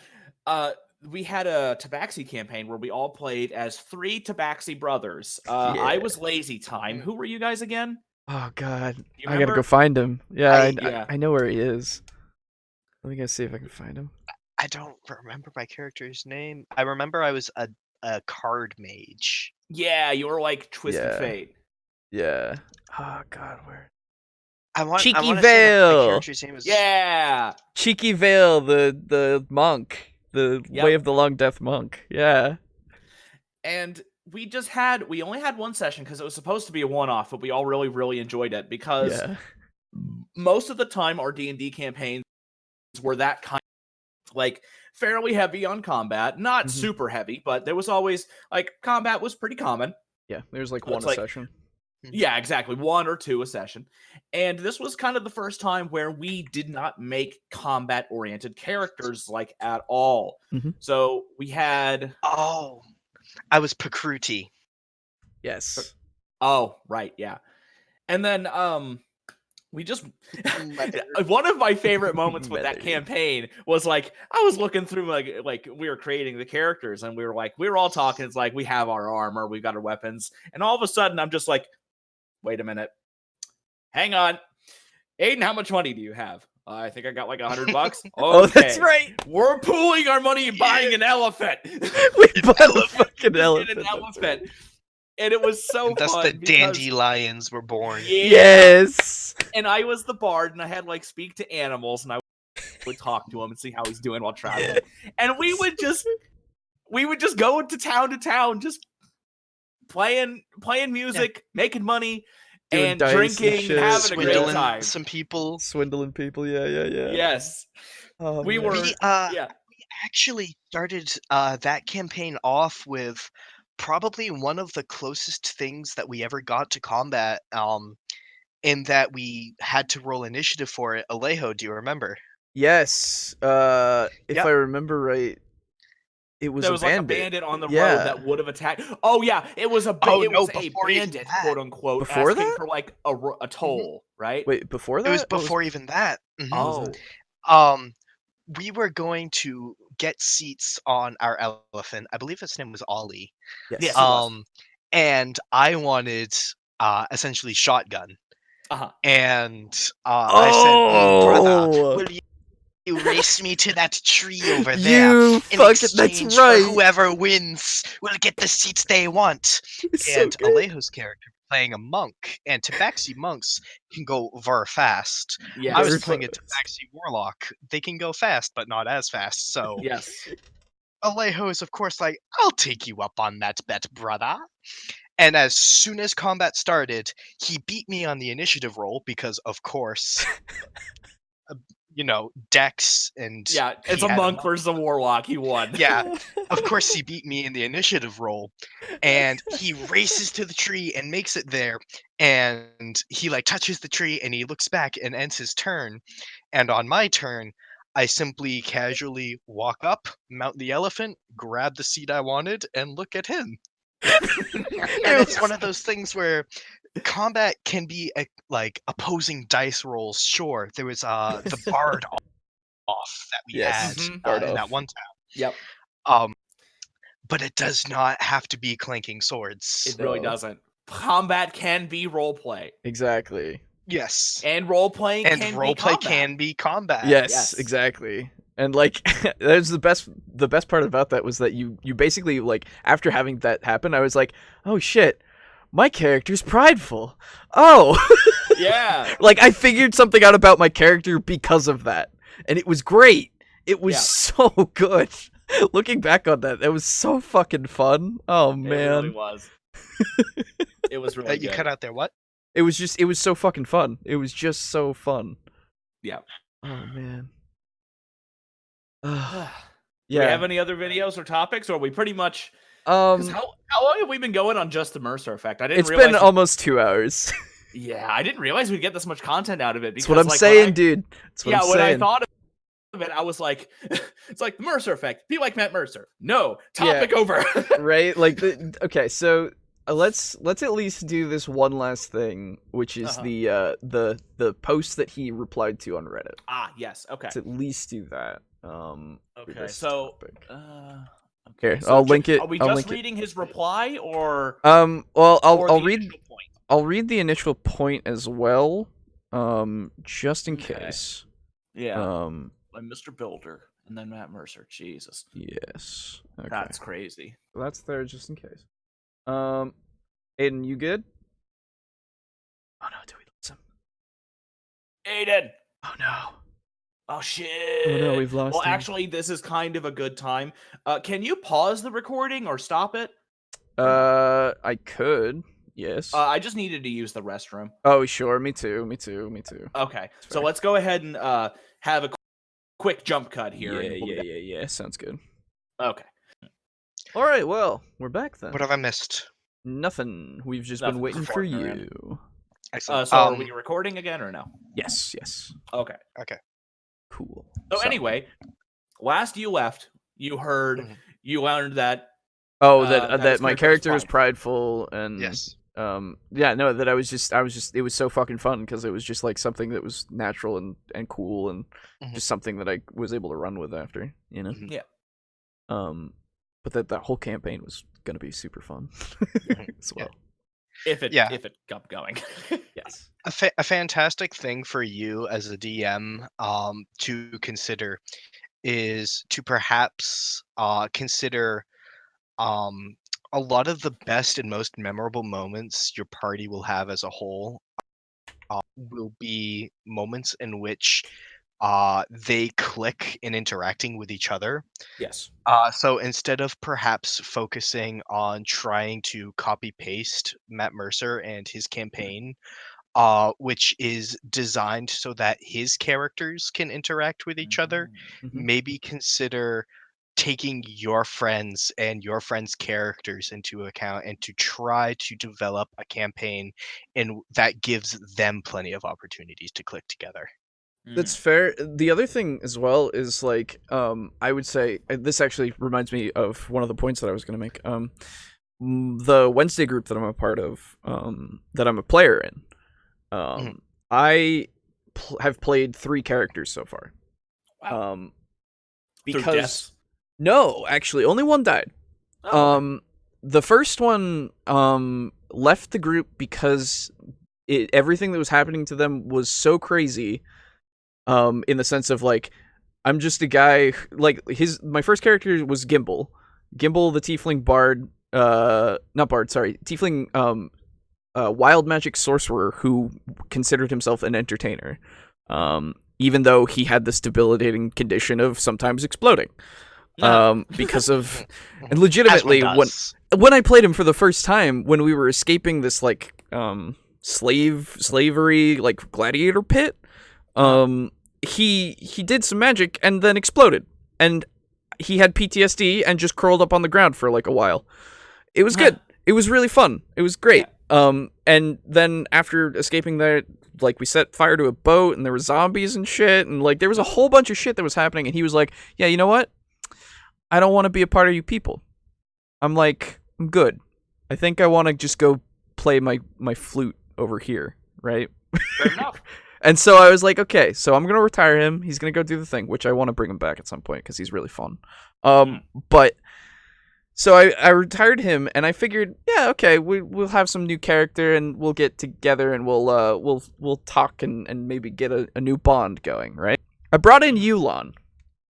Yulon Revt is a grave cleric who is not that kind of cleric. He's also incredibly uncomfortable in social situations with more than one person.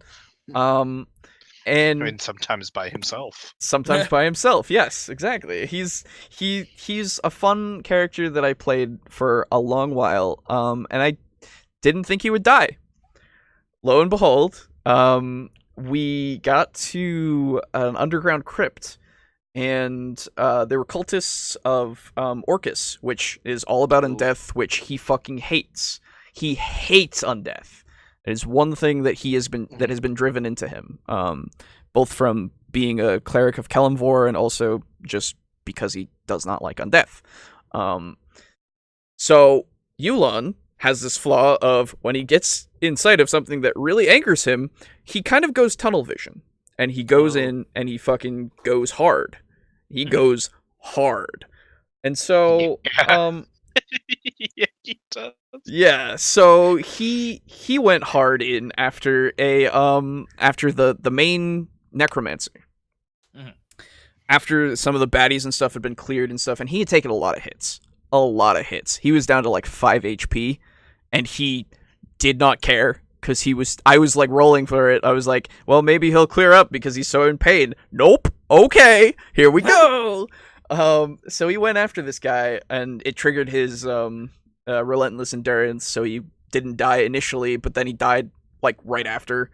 And unfortunately,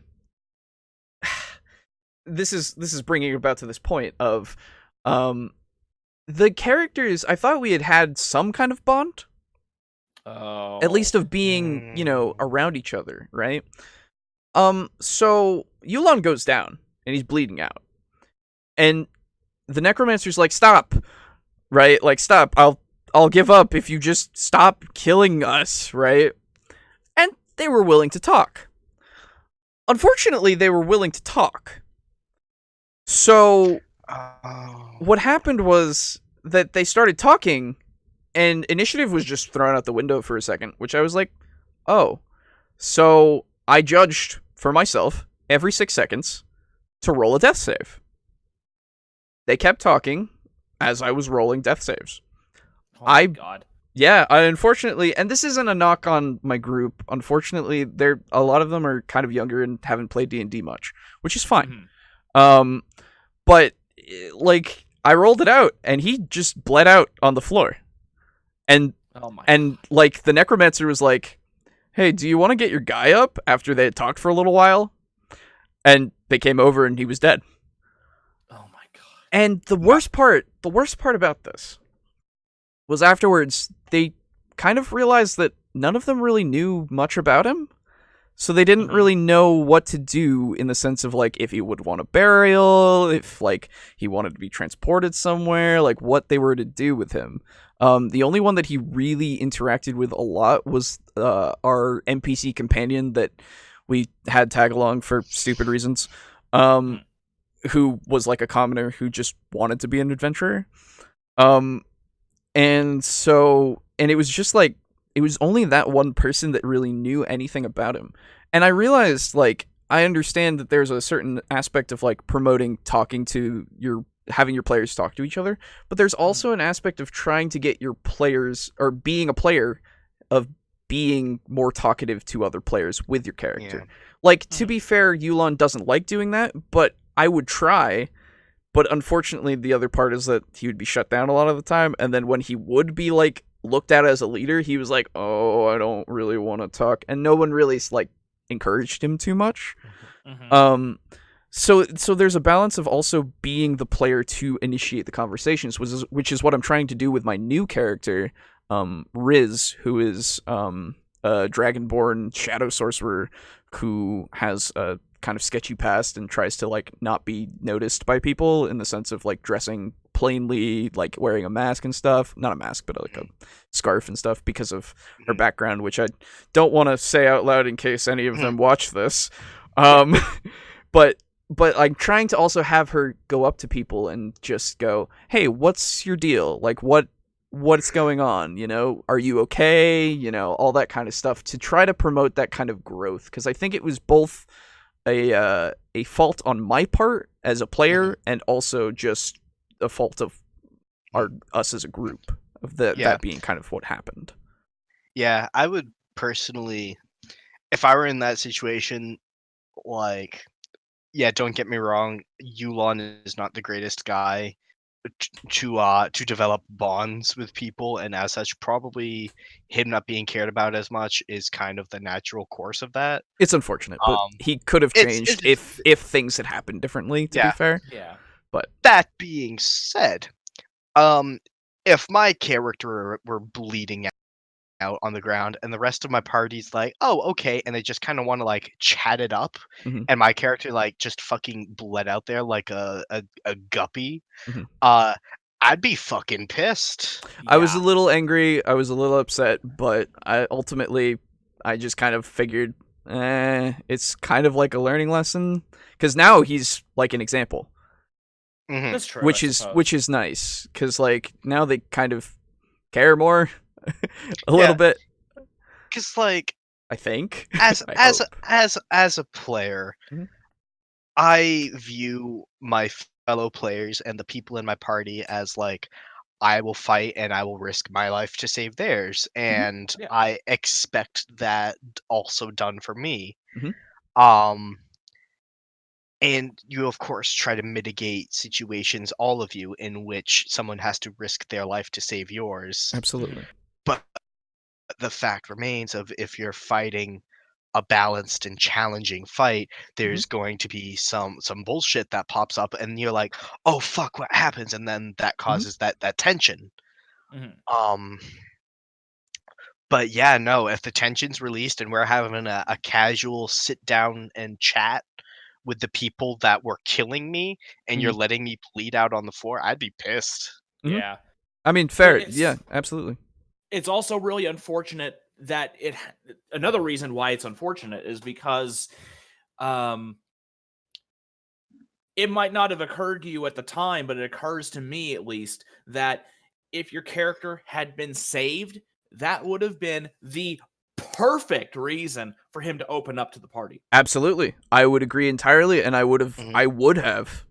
have made him less like nervous around them. I would have made him more confident with them. Absolutely. But he died. Yeah, and so Mm. Your it's skill link has increased. Yeah. yeah, right. So it's man, that sucks. It's just the dichotomy of it, unfortunately. Yeah.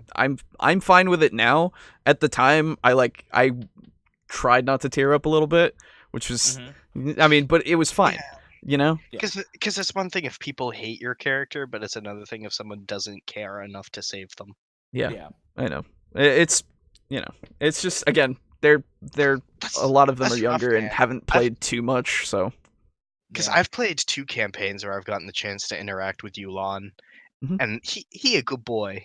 he's still around in my world. He's always yeah. there, you know? Like Yeah. it's not like he's gone forever unless somebody gets him killed somehow or he gets himself killed in my Yeah. game, right? Yeah. And I the worst part is I bought a bunch of like Hero Forge. Mhm. I bought a bunch of minis for everybody and I bought one for Yulon and he died the next day. So And that's why I don't buy minis. nah, dude. He still exists, and besides, it's a good half-work template. So, Yeah. Yeah. you He know, will live on as a lesson. exactly. I hope so. I hope they fucking learned. Yeah. I was talking to my DM about it, and she was just like, "Yeah, it fucking sucks, dude." I was like, "Yeah, I know." So we're on the same page. It's cool. Yeah.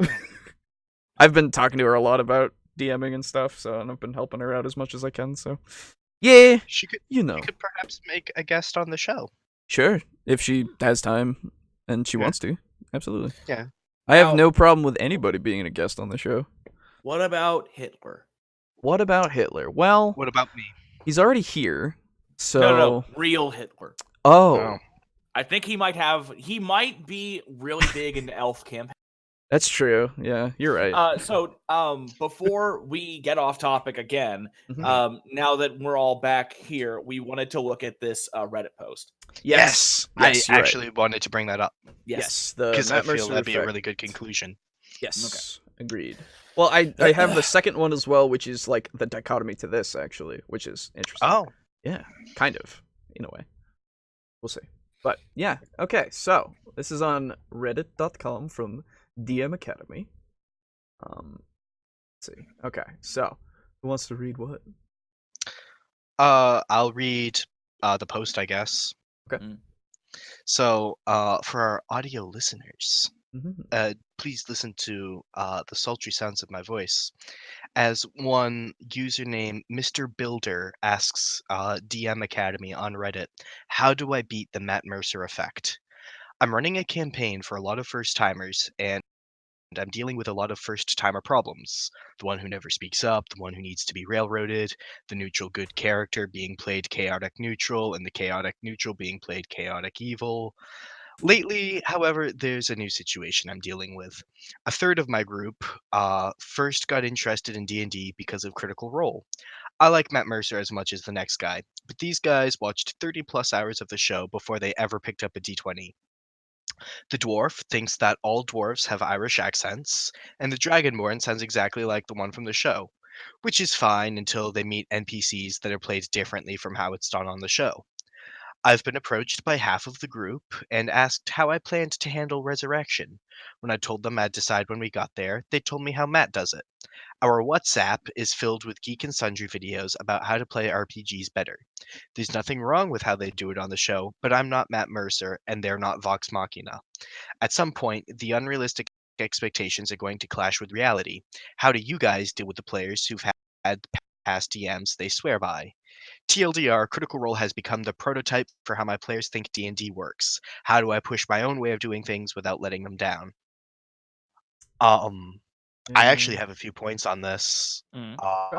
As a first-time DM who played for and built my campaign for exclusively first-time players, Right. whose sole experience with D&D was with Critical Role and TFS at the table and stuff like that. Mhm.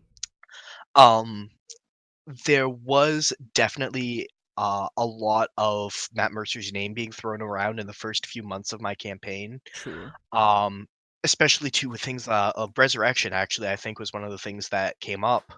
Mhm. Um, and my answer for it was primarily that's how Matt does it in his campaign. However, the lore for my campaign is not friendly to how his is. Mhm. Matt does it this way, and I call him Matt because he's my friend. Um, uh, Matt Mercer does it that way primarily because that's how he finds it best, and that's how he finds it streamlined. In fact, there's a few interviews he's done for Critical Role as a whole on like Geek and Sundry and stuff, Mhm. where he talks about a lot of the choices that he has made are things that allow him and the crew as a whole to streamline various aspects of regular gameplay problems because it is a streamed event. Mhm. Yeah, they have a certain amount of time and shit. Yeah, and that's why there are certain rules that Critical Role does not hold, and that they change things around, and it's a whole deal that they've had with chat. With sometimes Twitch chat is like, that's not this rule, Mhm. yada yada yada, because Mhm. this, and people trying to rules lawyer, and uh they've basically said, look, that's how you played in your campaign, that's fine, that's not how we played in ours. Mhm. And that's something where me personally, when someone's like, hey, I know Matt does this on the show, how would you run this? Mhm. I typically say I would run it this way, and if I don't have an answer, I'll come up with some sort of spitball answer that I think sounds more or less balanced, and I'll say, pop me a message in the group chat, and I'll take another look at it tonight, and I'll get some research, and I'll get a more fleshed out answer for you. Mhm. Fair And enough. that's what, and it's one of the things where there is a level of transparency where you as a DM have to have the ability to say, I don't know. I've not thought about that yet for this campaign. Good question. I'll get back to you. Mhm. You don't have to be an omniscient rules book. Mhm. It's true. Because nobody, Mhm. there are rules lawyers who know every single word of every single page of every single book, but you don't have to be that. I was No, pointing it's them true. to like page 6 of the Yeah. Dungeon Master's Guide, where it says, "You are the DM. What you say goes. Absolutely. These are suggestions." Absolutely, I agree 100% with that. There is obviously the topic of uh having the rules there to reference, to use, to be your guideline. They are there in the book. If you are going to change them, though, you should absolutely tell your players beforehand for Yes. things that are Mhm. like important, right? Yes. Yes. Before you even start. Mhm.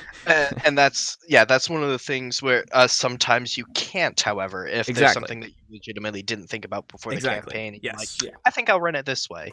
Exactly. And at that point, And the players just have to kind of deal Yeah. with it. a little bit. Yeah.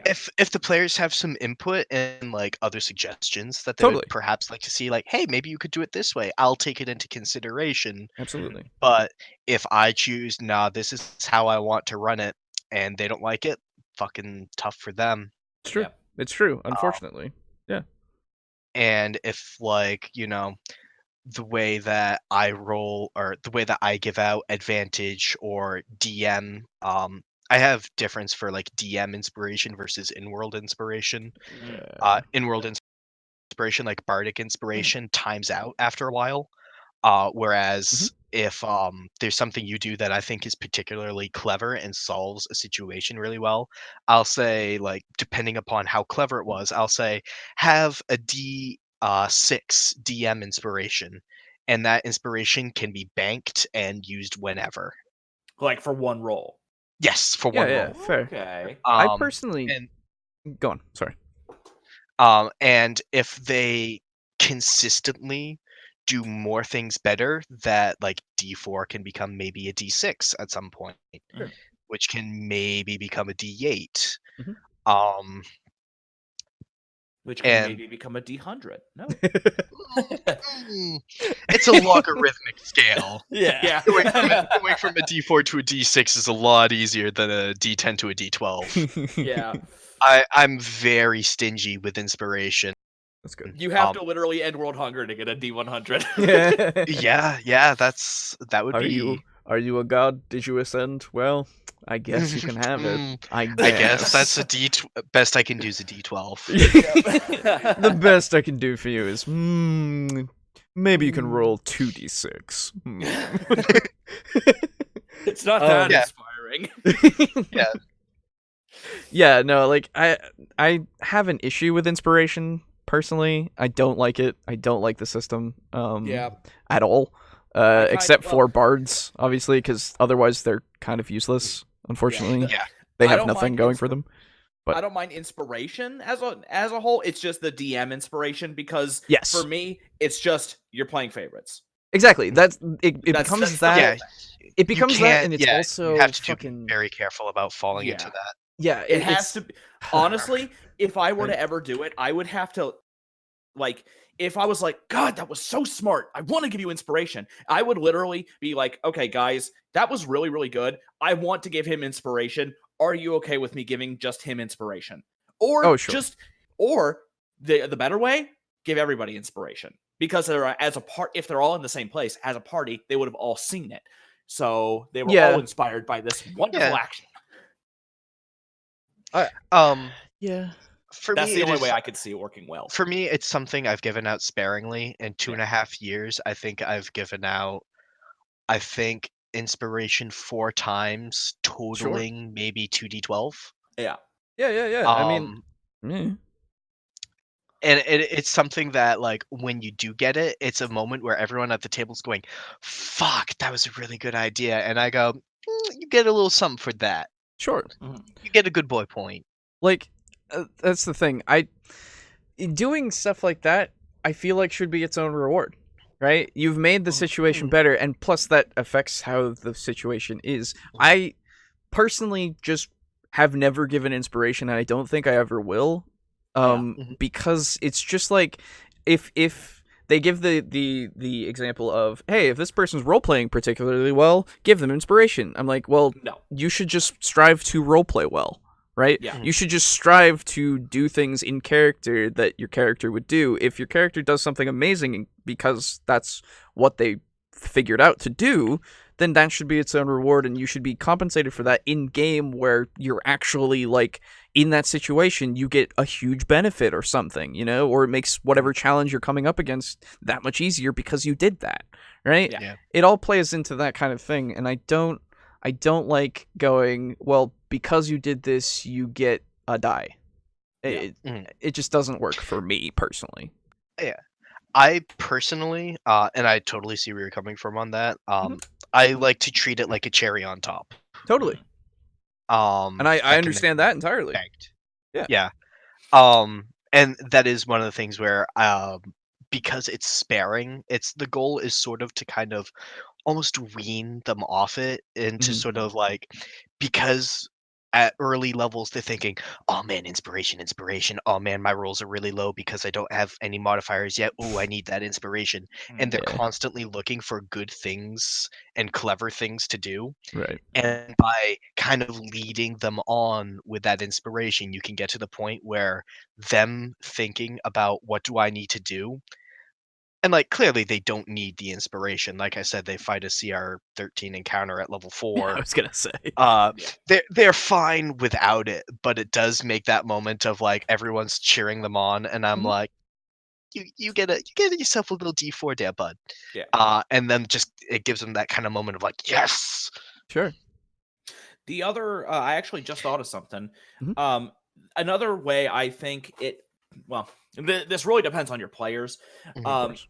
A way you could technically use it, kind of, sort of, is to essentially let characters fudge their own dice if something bad happens. So depending on the situation, of course, and don't worry. Mhm. Mhm. It's like if they're like going and I'm not saying this like all the time. I'm saying like really, really rarely. Like Mhm. say they have to go like attack an orc fort or something, Mhm. and like they're alongside like a group of people or something, and like the leader of that group gives a really good speech, and it's like, oh, now you're inspired by him, and you have a D whatever that you can spend Mhm. whenever, and then they go inside. The group of people is fighting orcs on the outside, and they have to go in alone and fight all the rest of it. If they get into the boss room and they started getting their asses handed to them, Mhm. then they could potentially use that to save their asses. But again, that's just kind of how you would use inspiration anyway. So yeah, I Yeah. feel like what you're describing is plot armor, whereas this is Yeah, an that's true. addition. Yeah. Right. And yeah, in a situation like that, I would say that because they chose to take on a fight that was clearly Yeah. too much for Mhm. them to handle, failure's part of the game. Exactly. yeah, that is true. Yeah, okay. Um, by all means, in a situation like that, if they're thinking to themselves like, "Oh fuck, like I'm gonna get my ass beat. What are the tools at my disposal?" And then they go, "Oh hey, that's right, I have that D4. That's true. Um, Yeah, Totally. that's so um, metagamey. Yeah. Yeah, okay, never mind. Scratch all that. Edit yeah, it out, please. No. No, no, but it's no. good. It's good. It's good. It's a good thought exercise, and it's a good thing that we can like actually have some banter back and forth. So on. now, okay, I believe Discussion. that we've Discourse. gotten way off topic of this Yes. original post. The reply from Matthew Mercer. Would you like to read it, or would you like me to read it? You can go ahead and do it. Okay. So, in response to the original point, Matthew Mercer said, "Seeing stuff like this kind of breaks my heart. Regardless, the fact of the matter is our style of play is just that, our style of play. Every table is different and should be. If they want to just copy what we do, that's not very creative, nor what makes the game magic at the table. I do believe that it's important for any gaming group to discuss expectations early into a campaign so everyone can get on the same page and avoid dissonance. However, that's everyone's responsibility at the table to provide and to add to the experience for everyone to enjoy themselves and the story, not just the DM. As I saw some comments below mention you want a particular style of game, that level of commitment rests on your shoulders. Consolidate your style and wishes with those of the other players and DM. And somewhere in that unique mix, you will find your table's special style of storytelling. Need I also remind your players that we are a table of professional actors, and I have been DMing for well over 20 years. We have spent our lives training in particular skills that allow us to get as immersed in the characters as we enjoy doing. Anyone can jump in as deeply should they wish to, but expecting that immediate level of comfort and interest is unfair and absurd. Do they want a deep, convoluted, emotional story like Scanlan? They better be able to bring it like Sam did. No? Then sit down and just have fun finding your own path, winky face. Plus, our style isn't for everyone. Hell, just scan the comments below to see how many folks don't like us. Haha. I've played with many different players, ran games of many different styles and focuses, and I can tell you there is so much fun variety to how a tabletop role-playing game can be played. They're limiting their chances to enjoy it by trying to play it just like us. Anyway, I say the best course is have a very frank conversation with them about these things. Clearly say that your game will feel like your game, meaning you and the players together, and it's their responsibility to bring to the table what facet they want to see in it. Show them this post if it helps. In fact, show them this message. Guys, relax. Your DM is kicking ass and is doing this for your enjoyment and journey.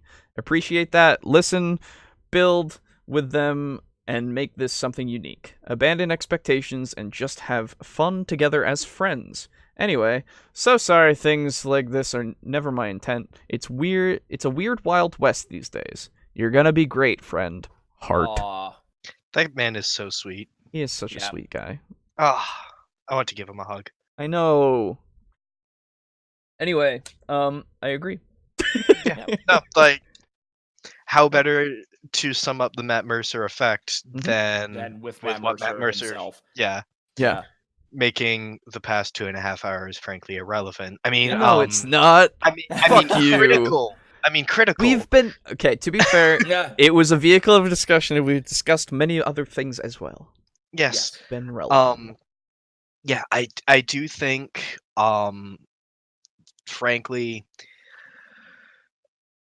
if your players ever feel start to get like Matt Mercer effecty on you, and they start to feel that a campaign should be played in a particular way, I do believe that is on you as a DM to have a spine for yourself and to say, Matt Mercer's way of playing things is great. I enjoy it too. Mhm. I'm not Matt Mercer. This isn't his world. Mhm. Although with the new add-on coming I out, was it about could- to say Wildmount as a campaign setting is now out there, so Oh, sponsors. I want to buy it so bad. I do and I don't. And I've noticed my players. I actually noticed this a few weeks ago. Mhm. My players, when the campaign started, were like, "Hey, Matt Mercer does this," or "I saw at TFS at the table the players did this," Mhm. and they had their own ideas for how power scaling should work and how spells should work and like animal companions and stuff Sure. like that. Yeah. And as time has gone on and they've gotten more comfortable with my style of DMing, and it's sort of become the default for like what they expect of D&D, not to be all like self-masturbatory or anything. It's all right. But Your dick is huge. Yeah, Fine. yeah.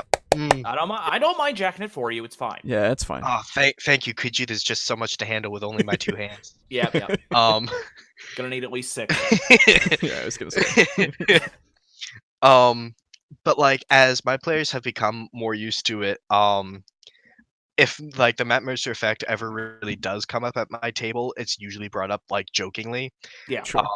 Of like my friend like Chris would be like, "Oh well, Matt Mercer does it this way. Oh, why don't you?" And one of my other players, the same one who ran the combat heavy campaigns, like, dude, I don't see you being Travis Willingham up. Oh. And Yeah. that was like basically more or less like a back and forth that they had like a few weeks ago. Yeah. And I was like, oh, like Yay. it feels good. That is good. So new DMs and experienced DMs who are out there, by no means feel like you have to be the man himself. Because even the man himself is saying, relax. If you and your friends are having fun, you're doing your job and you're doing great. Exactly, right? Like And- it's a thing to get together with people that you enjoy Yeah. and And fucking have fun. New Mhm. players and returning or experienced players, Mhm. don't Mhm. put it all on your DM. Please Don't. don't. The DM is Oh, not yeah. the source of all It's your so fun. it's so Mhm. fucking oh my god. You're a Yeah. part of the table. You're a part of the Yeah. team. Like You, come yes, you are a team. It is a group effort. on. It is you can it's a whole story. make a story all your own. Mhm. It's not entirely on the DM. You are there to ask the DM. The DM is there to tell you what happens, but Mhm. you make things happen. Exactly. Yes.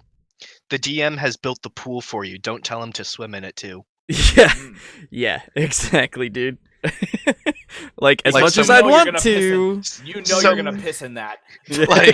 like so many times I've built a scene for my characters and I've explained what's going on, what they like see, smell, Yeah, hear, sure. and like what's going on, and they know where they're going. Mhm. And I finish the explanation, and they're all just looking at me, and I'm like, talk. Yeah, it's like, Do what are you anything, gonna what? do? Hello? Fair enough. Like- fair I'm enough. like, I'll let there be 2 minutes of silence if that's what you guys want. Yeah. But Yeah. like, you guys, I should not be doing 3/4 of the talking, maybe Exactly. half. Yeah, I was gonna say. Maybe half. All right. So, is there anything else? Is it closing words? Are we gonna talk about anything else? Or are we gonna? do we It got? depends on how you guys feel, because I do have that other video. That is no. totally off topic of Matt Mercer. It's just a weird video that actually has a lot to do with a lot of things we've already talked about a little bit, but it's just strange. How long is it? It Yeah. is, let's see. I think it was 15 minutes. I think. Let me check here. And granted, and given how long it took us to watch a 4-minute video, Hey man, it should I'm take another fucking 2 I'm- hours. I know, which is sad because I like doing that. It's fun. Yeah. But Yeah. if you guys aren't feeling it, that's totally fine. I personally, as I have school tomorrow, Hello. Yeah, that's I would fair. say I can't go too late. Yeah. Yeah, that's fair. enough. Unfortunately, because I am having fun, but Yeah, Okay, Yeah, okay. this We'll is save it. great, We'll but- save it for next time. We'll save it for next time. We can open with that. See what's going there's, on there's there. always a docket. yes. Yeah. Oh, absolutely. So, what closing statements? Let's see. Let's see. Well, we talked about that. So, listen to what we say. Yes. Because we're We always are always right. right. Yep. Mm-hmm. We are 3 of mind, 1 of soul. Exactly. We never disagree ever. Nope. Mhm. Uh, yeah, no, I mean, it's been fun. Yeah. Please do your homework about videos you make. Please do that. Please also, like, hey, like, this is just something I'm gonna say forever, is, like, please read the book. Please, Yes. please read the handbook. Yeah, Please, at least. it doesn't. The handbook. It does not have to be cover to cover, No. but know more or less what it says. Yeah. Or, okay, I'll even go lower. I'll even put the bar even lower. Could you at least read what your class does and understand what your class does? Mhm. Yes. Please, could you please? All right, like, not to be a dick, but I'm gonna call somebody out who is a part of my Wednesday games. Whenever they come in and they just haven't been here for a while, that's fair, that's fine, but they never know. It's all on their sheet. Everything is on their sheet. They have it all written there. They never know what they need to do in a combat. You know what they can do, and I'm over here going, "You're a monk. You can do a Punch lot. it. You can do the punches, but you can also do more punches, right? You can do Mhm. more than one punch. Yes. Please, Man. could you do the punches, please? Yes. And like, just not to be a dick, but like, But Say the words, monk. what? Flurry of blows. Exactly. Right? Like, legitimately, unfortunately I'm looked at as the man who knows the rules because I know the rules. So, oh when- god. well, it's not that bad because it also means I get to brush up on the rules all the time because Mm. yay. Yeah. I You get actually to really read But enjoy it. rules, the way man. you said that was Yeah. just so sad. It's like I know the rules, so I'm the one who knows the rules. Like, oh my god, all of them should know the rules. No, I know. Yeah. And like, it's fair enough. You don't need to know all the rules all the time, but you should know Yeah. the rules of your own things. Please. Yes. My so I have to give a bit of backstory and Okay. for this in order to make sense. Okay. My campaign was made as a 3-person campaign. Mm. It became a 5-person campaign. Fun. What was nearly 6, but I had 1 person for 1 session, and then because of like life reasons, they no longer attended the session. Sure. So it was nearly 1 more, and then we were back down to 3, and then we went up to 4, and then when we started playing at my friend's house, it went up to 5, and the 5th person was the monk Shay. Okay. who sleeps in trees and throws shit. Yes. And that person, we're setting up for D&D like 2 sessions ago, Mhm. and I'm setting up for D&D, and he's like, "Yeah, I'm trying to get my girlfriend to play," and I'm like, "What?" The add-on. And he's like, "Yeah, no, I've been trying to tell her she can play and this and this and this," and she's bringing up technical reasons why she can't play, and I'm like, Mhm. "Well, no, those technical reasons aren't actually valid because the D20 system covers this, this, and this." It's very And true. then they took this as permission to join, and like, Oh. I don't want to be the fun sucker. I can handle 5 people, might as well handle 6. Yeah. No, She's going to be a absolutely. new player. She's not going to be too difficult to handle. And player 5 had basically crafted Shay to be like an insert of his girlfriend. Oh. And he made a new character who was a mercenary. Oh. And that was the fighter who was a mercenary who I had no see. backstory Mhm. and who imprinted himself on the party with Mhm. no organic reason for him to join them. Fun. Yeah, it's great. He sits in the bar drinking all day with Shay, who doesn't like him. Um, and when his girlfriend joined, he Mhm. had her take over Shay, Mhm. and it struck me as odd. Makes sense. But I was like, you know what? Maybe she just kind of wants to join just to like make her boyfriend happy and kind of see what's going on, and just to kind of be an observer, but also kind of in game. Yeah. Totally fine. And she really kind of didn't seem happy with it. And then the next session, the boyfriend hadn't shown up yet, and the girlfriend was there. And I'm like, so, what are your thoughts on Shay? And she's like, well, you mentioned that I've been playing Ray's campaign recently, and I think I want to play a rogue. And I'm like, okay, yeah, you can play a rogue. And she's like, so do I like need to get Shay killed off? And I'm like, oh, dude, you can retire her. And she's like, really? And I'm like, yeah, okay, Shay's gone. You want to play a rogue? We can play a rogue. Mhm. I Mhm. already have a rogue in the form of like an NPC child, but she's Arcane Trickster. You Mhm. can be Arcane Trickster, or you can be something else. And she's like, I want to be an assassin because that's what I play in like Ray's campaign, and it's really fun. And I'm like, let's do this. And she already knows her abilities with her Sick. joining like playing 1, maybe 2 full sessions better than my druid does. Oh, God. Yeah, some players are just more.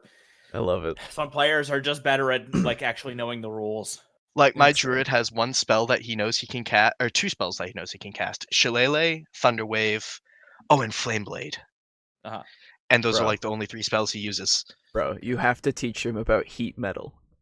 Yes. It's the greatest spell. He's already burned down 1 tavern / It brothel. doesn't matter. It's cooking book. I taught our druid about heat metal, and he's like, "Oh fuck, that's really good." I was like, "Yes, it is." Yes, real good. It was he before once that. spent- It was Moonbeam. Yeah. He once spent an hour and a half sneaking out of his cell to try to break out from when he was arrested for being drunk and disorderly and disturbing the peace because he broke up with his girlfriend who worked at a brothel. Okay.